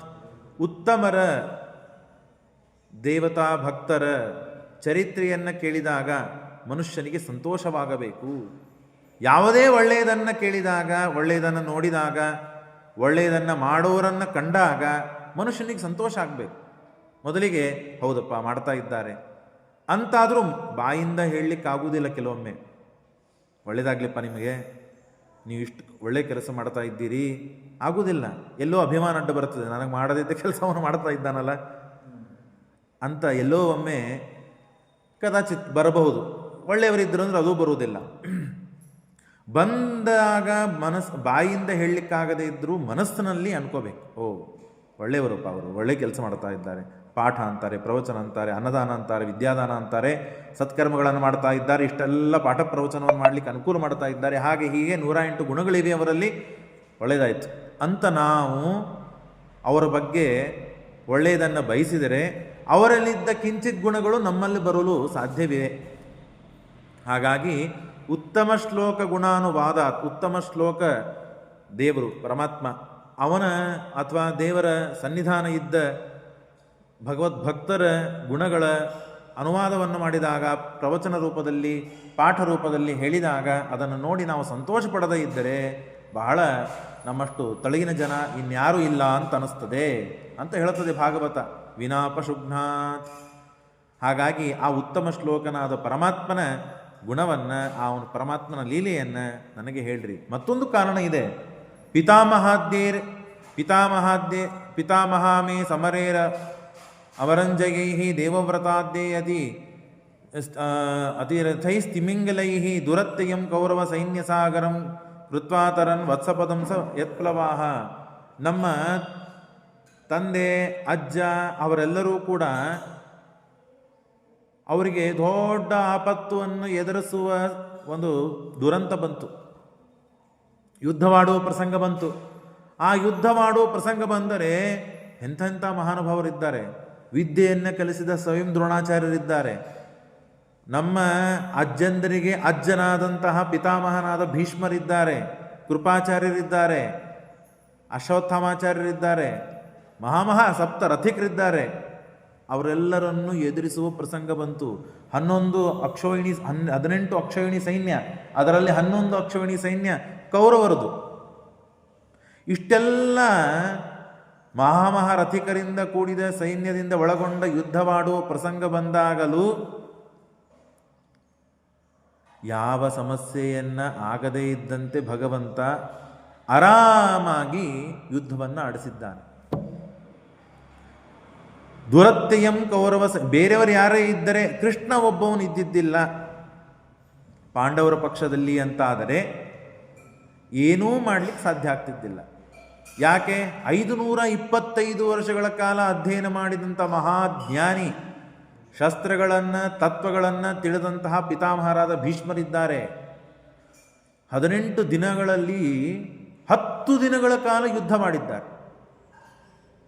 10 ದಿನಗಳ ಕಾಲ ಸಿಂಹಪಾಲು ಅವರದಿದೆ, ಅಷ್ಟು ಪರಾಕ್ರಮ ಇದೆ. ಕೊನೆಗೆ ದೇವರು ಉಪಾಯ ಮಾಡಿ ಅವರನ್ನು ಶರಪಂಜರದ ಮೇಲೆ ಮಲಗಿಸಿದ. ದೇವರ ಇಲ್ಲ ಅಂತಾದರೆ ಏನಾಗ್ತಾ ಇತ್ತು? ಇದಕ್ಕೆ ದೃಷ್ಟಾಂತ ಏನು ಅಂದರೆ, ಯುದ್ಧ ಮುಗಿದಾದ ಮೇಲೆ ಇನ್ನು ರಥ ಇಳಿ ಪ್ರತಿನಿತ್ಯ ಸಾರಥಿ ಮೊದಲಿಗೆ ರಥ ಇಳಿದ ಮೇಲೆ ರಥಿಕ ಅಂದರೆ ಅರ್ಜುನ ಇಳಿಬೇಕು. ಆದರೆ ಒಂದು ದಿವಸ ಎಲ್ಲ ಮುಗಿದಾಯಿತು, ಕೃಷ್ಣ ಹೇಳ್ತಾನೆ ನೀನು ಮೊದಲು ಇಳಿ ಅಂತ ಹೇಳಿ ಅರ್ಜುನನನ್ನು ಮೊದಲಿಗೆ ಇಳಿಸಿ ಆಮೇಲೆ ಕೃಷ್ಣ ಇಳಿತಾನೆ. ಪ್ರತಿನಿತ್ಯ ಆಗೋದು ಹೀಗಿದ್ದಿದ್ದಿಲ್ಲ. ಮೊದಲಿಗೆ ಕೃಷ್ಣ ಇಳಿತಾ ಇದ್ದ, ಆಮೇಲೆ ಅರ್ಜುನ ಇಳಿತಾ ಇದ್ದ. ಕೊನೆಗೆ ಎಲ್ಲ ಮುಗಿದಾದ ಮೇಲೆ ಮನೆಗೆ ಹೋದ ಮೇಲೆ ಅರ್ಜುನ ಮೊದಲಿಗೆ ಇಳಿಸ್ತಾನೆ ಕೃಷ್ಣ, ಅರ್ಜುನ ನೀನು ಇಳಿ. ಅನಂತರದಲ್ಲಿ ಕೃಷ್ಣ ಇಳಿತಾನೆ. ಕೃಷ್ಣ ಇಳಿದ 2ನೇ ಕ್ಷಣಕ್ಕೆ ರಥ ಭಸ್ಮವಾಗಿ ಹೋಗ್ತದೆ. ರಥನೇ ಭಸ್ಮವಾಗಿ ಹೋಗ್ತದೆ. ಯಾಕೆ ಹೀಗಾಯಿತು ಅಂದರೆ, ಇಷ್ಟು ದಿನ ಏನು ಭೀಷ್ಮಾಚಾರ್ಯರು, ದ್ರೋಣಾಚಾರ್ಯರು, ಕೃಪಾಚಾರ್ಯರು, ಅಶ್ವತ್ಥಾಮಾಚಾರ್ಯರು, ಕರ್ಣ ಇಂಥ ರಥಿಕರು ಏನು ಅಸ್ತ್ರಶಸ್ತ್ರ ಪ್ರಯೋಗಗಳನ್ನು, ಎಂತೆಂಥ ಅಸ್ತ್ರಶಸ್ತ್ರ ಪ್ರಯೋಗಗಳನ್ನು ಮಾಡಿದರೆ ಮೇಲೆ ನಿಂತು ರಕ್ಷಣೆ ಮಾಡಿದವರು ಹನುಮಂತ ದೇವರು. ಎರಡನೇದ್ದು ಸ್ವಯಂ ಜಗತ್ಸ್ವಾಮಿಯಾದ ಭಗವಂತ ನಿಂತು ರಕ್ಷಣೆ ಮಾಡ್ತಾ ಇದ್ದಾನೆ. ಯಾವ ಆ ಅಸ್ತ್ರಶಸ್ತ್ರಗಳ ಪ್ರಯೋಗ ಇವನಿಗೆ ಬಾಧ, ಕೆಲವೊಮ್ಮೆ ಲಕ್ಷಣ ಇರ್ತಿದ್ದಿಲ್ಲ ಅರ್ಜುನನಿಗೆ, ಮಹಾಭಾರತದಲ್ಲಿ ಬರ್ತದೆ, ಅದನ್ನು ಕೃಷ್ಣ ತಡೆದಿದ್ದಾನೆ. ಹಾಗಾಗಿ ಇವತ್ತೇನಾದರೂ ಕೃಷ್ಣ ಇಳಿದು ಬಿಟ್ಟಿದ್ದ ಅಂದರೆ ರಥ ಸಮೇತವಾಗಿ ಅರ್ಜುನನು ಭಸ್ಮವಾಗಿ ಹೋಗ್ತಾ ಇದ್ದ. ಅಂದರೆ ಅವತ್ತೇ ಭಸ್ಮವಾಗಬೇಕಾಗಿತ್ತು, ಸುಟ್ಟು ಹೋಗಬೇಕಾಗಿತ್ತು ಅರ್ಜುನ. ದೇವರಿದ್ದಾನೆ, ಕೃಷ್ಣ ಇದ್ದಾನೆ ಅನ್ನೋ ಸಲುವಾಗಿ ಉಳಿಸಿದ್ದ ಭಗವಂತ. ಹಾಗಾಗಿ ಅವತ್ತಿನ ದಿವಸ ಮೊದಲಿಗೆ ಅರ್ಜುನ ಇಳಿದಾದ ಮೇಲೆ ಕೃಷ್ಣ ಇಳಿತಾನೆ. ಅಂದರೆ ಅಷ್ಟೆಲ್ಲ ಅಸ್ತ್ರಶಸ್ತ್ರಗಳ ಏನು ಅತ್ಯಂತ ಪ್ರಭಾವದಿಂದ ತಾವು ರಥಿಕರು ಅಸ್ತ್ರಗಳನ್ನು ಬಿಟ್ಟಿದ್ರು, ಅದನ್ನೆಲ್ಲ ಪ್ರಭಾವವನ್ನು ತಡೆದವನೇ ಕೃಷ್ಣನೇ ಅಲ್ಲ. ಹಾಗಾಗಿ ಅಂಥ ಭೀಷ್ಮರೇ ಮೊದಲಾದ ರಥಿಕರಿಂದ ನಮ್ಮ ಪಿತಾಮಹರನ್ನು, ನಮ್ಮ ಅಜ್ಜಂದ್ರರನ್ನು ರಕ್ಷಣೆ ಮಾಡಿದವನು ಯಾರು? ಭಗವಂತ. ಹಾಗಾಗಿ ನಮ್ಮ ಕುಟುಂಬದ ಮೇಲೆ, ನಮ್ಮ ಹಿರಿಯರ ಮೇಲೆ, ಸ್ವಯಂ ನನ್ನ ಮೇಲೆ ಬಹಳ ಅನುಗ್ರಹ ಮಾಡಿದ್ದಾನೆ ಕೃಷ್ಣ ಪರಮಾತ್ಮ. ಹಾಗಾಗಿ ಅವನ ಚರಿತ್ರೆ ಕೇಳಬೇಕು ಅಂತ ಬಹಳ ಉತ್ಸಾಹ ಇದೆ ನನಗೆ. ಹಾಗಾಗಿ ವತ್ಸ ಪದಂಸ ಯತ್ಪ್ಲವಾಹ. ಈಗ ಒಂದು ಆಕಳಿಗೆ ಒಂದು ಕರು ಇರ್ತದೆ. ಕರು ಈ ಮಳೆ ಬಂದಾಗ ಕೆಸರಿನಲ್ಲಿ ಹೆಜ್ಜೆ ಇಟ್ಟು ಹೋಗ್ತದೆ. ರೋಡೆಲ್ಲ ರಾಡಿ ಆಗಿರ್ತದಲ್ಲ, ಆಗ ಒಂದು ಹೆಜ್ಜೆ ಇಟ್ಟು ಹೋಗ್ತದೆ. ಹೆಜ್ಜೆ ಇಟ್ಟು ಹೋದಾಗ ಅದರ ಒಂದು ಗುದ್ದಾಗ್ತದೆ, ಒಂದು ತೆಗ್ಗಾಗ್ತದೆ. ಎಷ್ಟು ದ್ವಿಷಫ ಇದ್ದಂತಹ 2 ಉಗುರಿದ್ದ ಒಂದು ಪುಟ್ಟದಾದ ಪಾದ. ಆ ಪಾದವನ್ನು ಇಟ್ಟಾಗ ಅಲ್ಲಿ ಅಷ್ಟೇ ತೆಗ್ಗಾಗಿರ್ತದೆ. ಆ ತೆಗ್ಗವನ್ನು ನೀರು ಬಂದಾಗ ಮಳೆಯಿಂದ ನೀರು ತುಂಬಿ ಹೋಗಿರ್ತದೆ. ಅದನ್ನು ದಾಟಲು ನಮಗೇನಾದರೂ ಭಾಳ ತ್ರಾಸಾಯಿತು, ಬಹಳ ಕಷ್ಟ ಆಯಿತು ಅಂತ ಅಂತೇವ? ಇಲ್ಲ, ಲಕ್ಷಕ್ಕೂ ಬರದೇನೆ ಆರಾಮ್ ದಾಟಿ ಹೋಗಿಬಿಡ್ತೇವೆ. ಹಾಗೆ ಈ ಕೌರವ ಸೈನ್ಯದ ಸಾಗರವನ್ನು ಕೃಷ್ಣ ಅಷ್ಟು ಅನಾಯಾಸವಾಗಿ ದಾಟಿಸಿಬಿಟ್ಟಿದ್ದಾನೆ. ಯಾರಿಗೂ ಕಲ್ಪನಾನೂ ಇಲ್ಲ. ಸುಮ್ಮನೆ ಮತ್ತು ಯುದ್ಧ ಅಂದ ಮೇಲೆ ಸ್ವಲ್ಪ ಬಡಿಬೇಕು, ರಕ್ತ ಬರಬೇಕು, ಬೀಳಬೇಕು, ಸ್ವಲ್ಪ ಹಾಗೆ ಹೀಗೆ ದಿಗ್ಭ್ರಾಂತರಾಗಬೇಕು, ನೋಡಲಿಕ್ಕೂ ನಾಟಕ ಮಾಡಬೇಕಾದಾಗ ಚಂದ ಇರಬೇಕಲ್ಲ ಎಲ್ಲ. ಹಾಗಾಗಿ ದೇವರೆಲ್ಲ ಮಾಡಿಸಿದ್ದಾನೆ, ತಾನು ಮಾಡಿದ್ದಾನೆ. ಅಷ್ಟೇ ಹೊರತು ಯಾವ ಸಮಸ್ಯೆಗಳು ಆಗಿಲ್ಲ. ಯಾಕೆ? ಕೃಷ್ಣನ ರಕ್ಷಾ ಕವಚ ಇದೆ. ಯಾವ ಪ್ರಸಂಗದಲ್ಲಿ ನೋಡ್ರಿ, ಎಂಥ ಆ ಕರ್ಣನಿಂದ ಬದುಕಿಸಿದ್ದಾನೆ. ಭೀಷ್ಮಾಚಾರ್ಯರು, ದ್ರೋಣಾಚಾರ್ಯರು, ಕೃಪಾಚಾರ್ಯರು, ಅಶ್ವತ್ಥಾಮಾಚಾರ್ಯರು, ಎಂಥ ಮಹಾರಥಿಕರು ಬಂದರೂ ಯಾವ ಸಮಸ್ಯೆ ಆಗದೇ ಇದ್ದಂತೆ ರಕ್ಷಣೆ ಮಾಡಿದ್ದಾನೆ ನಮ್ಮ ಅಜ್ಜರಿಗೆ ಕೃಷ್ಣ ಪರಮಾತ್ಮ. ಮತ್ತು ಅಷ್ಟೇ ಅಲ್ಲ, ಸಾಕ್ಷಾತ್ ನನ್ನ ಮೇಲೂ ಅನುಗ್ರಹ ಇದೆ ಕೃಷ್ಣ ಪರಮಾತ್ಮನದು. ದುರ್ಯೋಧನ ನನ್ನ ಕ್ಷೇತ್ರದಲ್ಲಿ ಸಂತಾನವನ್ನು ಬೆಳೆಸಬೇಕು, ಮತ್ತು ಪಾಂಡವರ ವಂಶ ನಿರ್ವಂಶವಾಗಿ ಹೋಗಬೇಕು ಅಂತ ಅಶ್ವತ್ಥಾಮಾಚಾರ್ಯ ಕಡೆಯಿಂದ ಮಾತನ್ನು ತೆಗೆದುಕೊಳ್ಳುತ್ತಾನೆ ಕೊನೆಯ ಸಮಯದಲ್ಲಿ. ನೋಡ್ರಿ ಅವಸ್ಥೆ ಹೇಗಿದೆ. ದೇವರ ಸ್ಮರಣೆಯನ್ನು ಮಾಡುವುದು ಬಿಟ್ಟು ದೇವರ ವಿರೋಧವನ್ನು ಮಾಡ್ತಾ ದೇವರ ಭಕ್ತರಾದ ಪಾಂಡವರ ವಂಶವೇ ನಿಂತು ಹೋಗಬೇಕು, ಅಷ್ಟೇ ಅಲ್ಲ ನನ್ನ ಹೆಂಡತಿಯ ಕ್ಷೇತ್ರದಲ್ಲಿ ಸಂತಾನ ಬೆಳೆಸಬೇಕು ನೀನು ಅಂತ ಮಾತನ್ನು ತೆಗೆದು ಒಪ್ಪಿ ಸುಮ್ಮನೆ ಆಗಲಿ ಅಂತೂ ಅನ್ನಬಾರದು. ಒಪ್ಪಿಗೆ ಕೊಟ್ಟಿದ್ದಕ್ಕೆ ತಮ್ಮ ಬ್ರಹ್ಮಚರ್ಯವನ್ನು ಕಳೆದುಕೊಂಡರು ಅಶ್ವತ್ಥಾಮಾಚಾರ್ಯರು. ಆಗ ಬ್ರಹ್ಮಾಸ್ತ್ರ ಪ್ರಯೋಗ ಮಾಡಿ ಈ ಪಾಂಡವರ ಸಂತಾನ ಕೊನೆಯಾದದ್ದು. ಕುರು ಪಾಂಡವರಲ್ಲಿ ಅಂತ್ಯವಾದ ಸಂತಾನ ಪರೀಕ್ಷಿತ್. ಹಾಗಾಗಿ ಅವನಿಗೆ ಒಂದು ಕಡ್ಡಿಯನ್ನು, ದರ್ಭೆಯನ್ನು ತೆಗೆದುಕೊಂಡು ಬ್ರಹ್ಮಾಸ್ತ್ರದ ಮಂತ್ರವನ್ನು ಉಚ್ಚಾರಣೆ ಮಾಡಿ ಪ್ರಯೋಗ ಮಾಡಿದರೆ ಅಲ್ಲಿ ಬಂದು ನನ್ನನ್ನು ಸುಟ್ಟೇ ಹಾಕಬೇಕದು.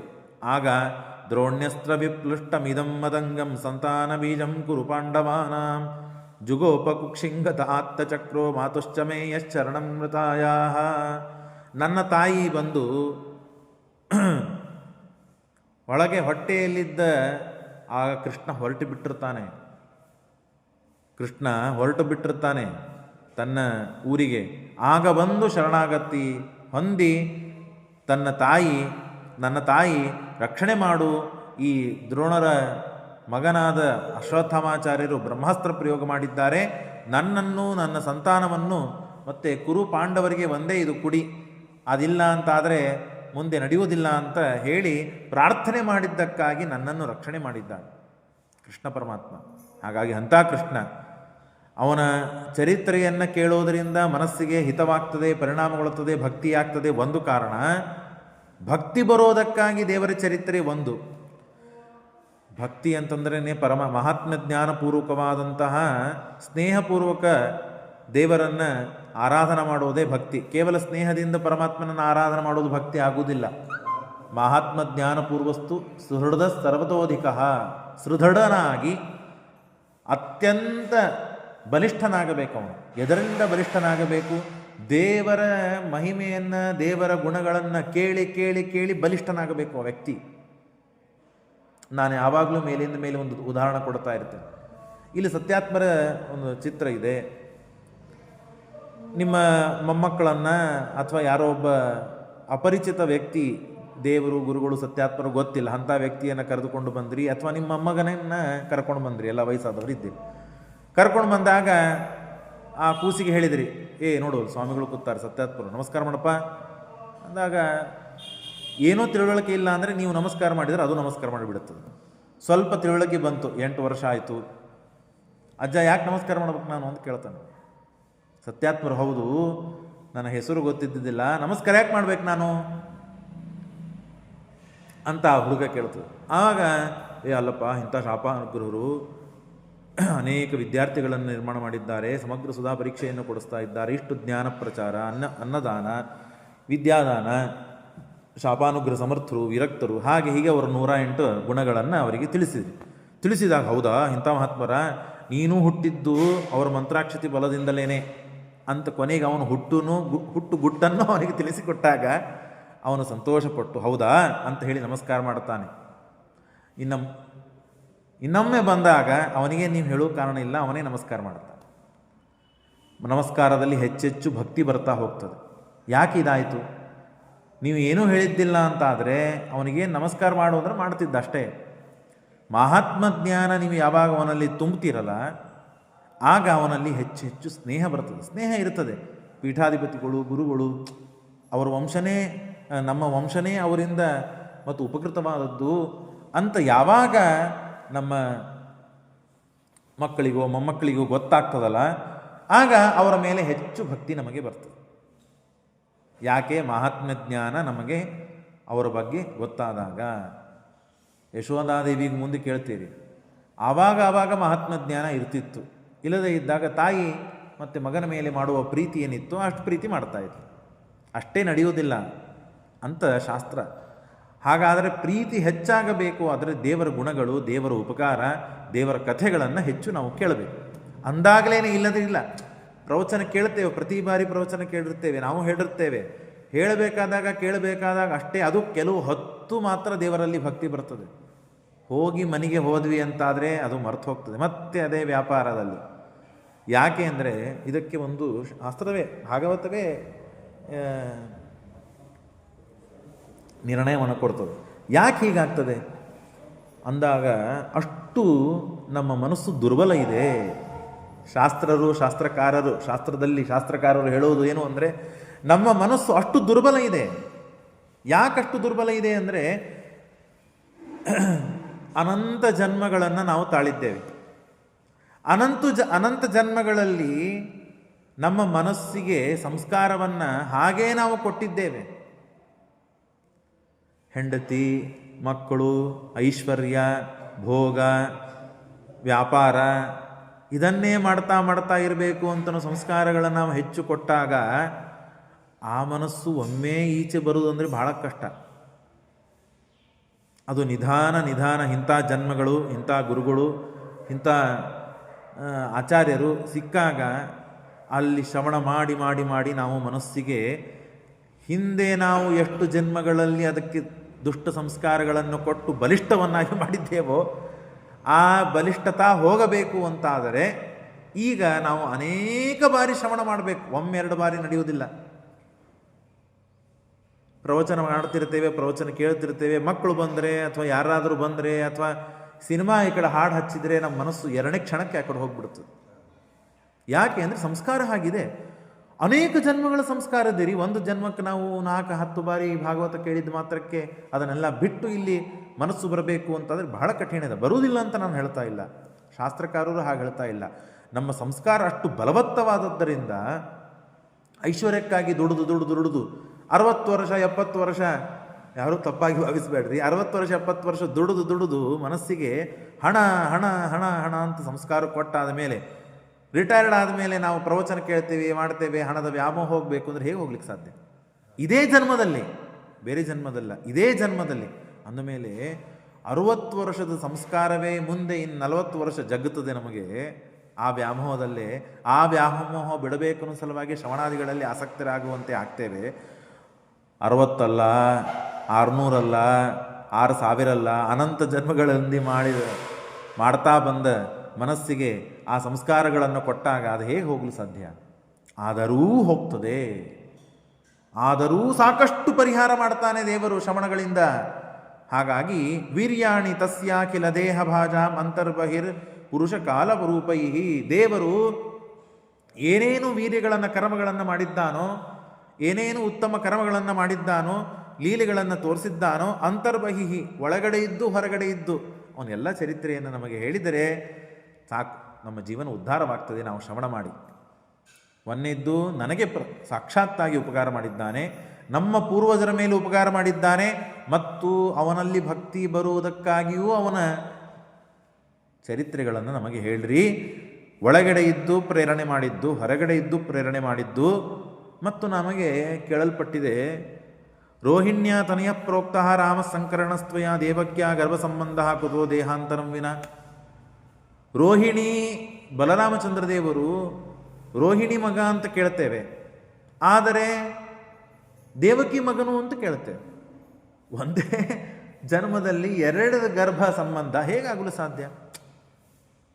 ಈ ವಂಶ ನಮ್ಮದು ಸಾಂಗ್ಲಿ ವಂಶ, ದೇಶಪಾಂಡೆ ವಂಶ, ದೇಸಾಯಿ ಜೋಶಿ ವಂಶ ಒಂದು ವಂಶದಲ್ಲಿ ಒಬ್ಬ ತಾಯಿ ತಂದೆಯಲ್ಲಿ ಒಮ್ಮೆ ಹುಟ್ಟಲು ಸಾಧ್ಯ, ಅಥವಾ ಸತ್ತು ಮತ್ತೆ ಹುಟ್ಟಬಹುದು. ಒಂದೇ ಜನ್ಮದಲ್ಲಿ 2 ತಾಯಿಗಳ ಸಂಬಂಧ ಅಂದರೆ ಸಂಪರ್ಕ ಹೊಟ್ಟೆಯಲ್ಲಿ ಆಗಲು ಹೇಗೆ ಸಾಧ್ಯ? ಗರ್ಭದಲ್ಲಿ ನಮಗೇನು ಇದು ತಿಳಿತಾ ಇಲ್ಲ. ರೋಹಿಣಿ ತನಯ ಅಂತೂ ಅಂತೀರಿ, ದೇವಕಿ ತನಯ ಅಂತೂ ಅಂತೀರಿ, ಬಲರಾಮ ಹೇಗಾಗಲು ಸಾಧ್ಯ? ನಮ್ಗೆ ಗೊತ್ತಾಗಲಿಲ್ಲ. ಅಕಸ್ಮಾತ್ ಮುಕುಂದೋ ಭಗವಾನ್ ಪಿತುರ್ಗೇಹಾತ್. ಅಷ್ಟೇ ಅಲ್ಲದೇನೆ ಕೃಷ್ಣ ಗೋಕುಲದಲ್ಲಿ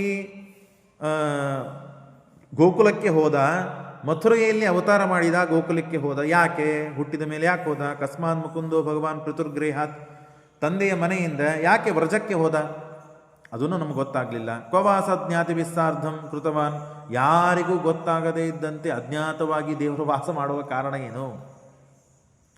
ವ್ರಜೇನ್ ವಸನ್ ಕಿಮ ಕರೋತ್. ಅಷ್ಟೇ ಅಲ್ಲದೇನೆ ಆ ವ್ರಜದಲ್ಲಿ ವಾಸ ಮಾಡಿ ಪರಮಾತ್ಮ ಏನೇನು ಮಾಡಿದ ಅದನ್ನೆಲ್ಲ ಹೇಳ್ರಿ ನಮಗೆ.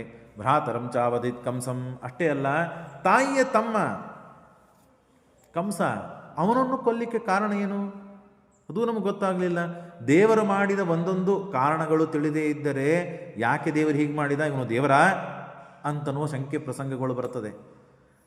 ದೇಹಂ ಮಾನುಷಮಾಶ್ರಿತ್ಯ ಕತಿವೀರ್ಯಾಣಿ ವೃಷ್ಣಿಭಿ ಯದುಪುರ್ಯಾಂ ಸಹಾವಾತ್ ವೀತ್ ಪತ್ನ್ಯ ಅಷ್ಟೇ ಅಲ್ಲದೇನೆ ಹೀಗೆ ನೈಷಾತಿ ದುಸ್ಸಹ ಕ್ಷುನ್ಮಾಂ ತ್ಯಕ್ತೋಹಂ ಇತಿ ಬಾಧ್ಯತೆ ಪಿಬಂತಂ ತನ್ಮುಖಾಂಬೋಜಶ್ರುತಂ ಹರಿಕಥಾಮೃತಂ.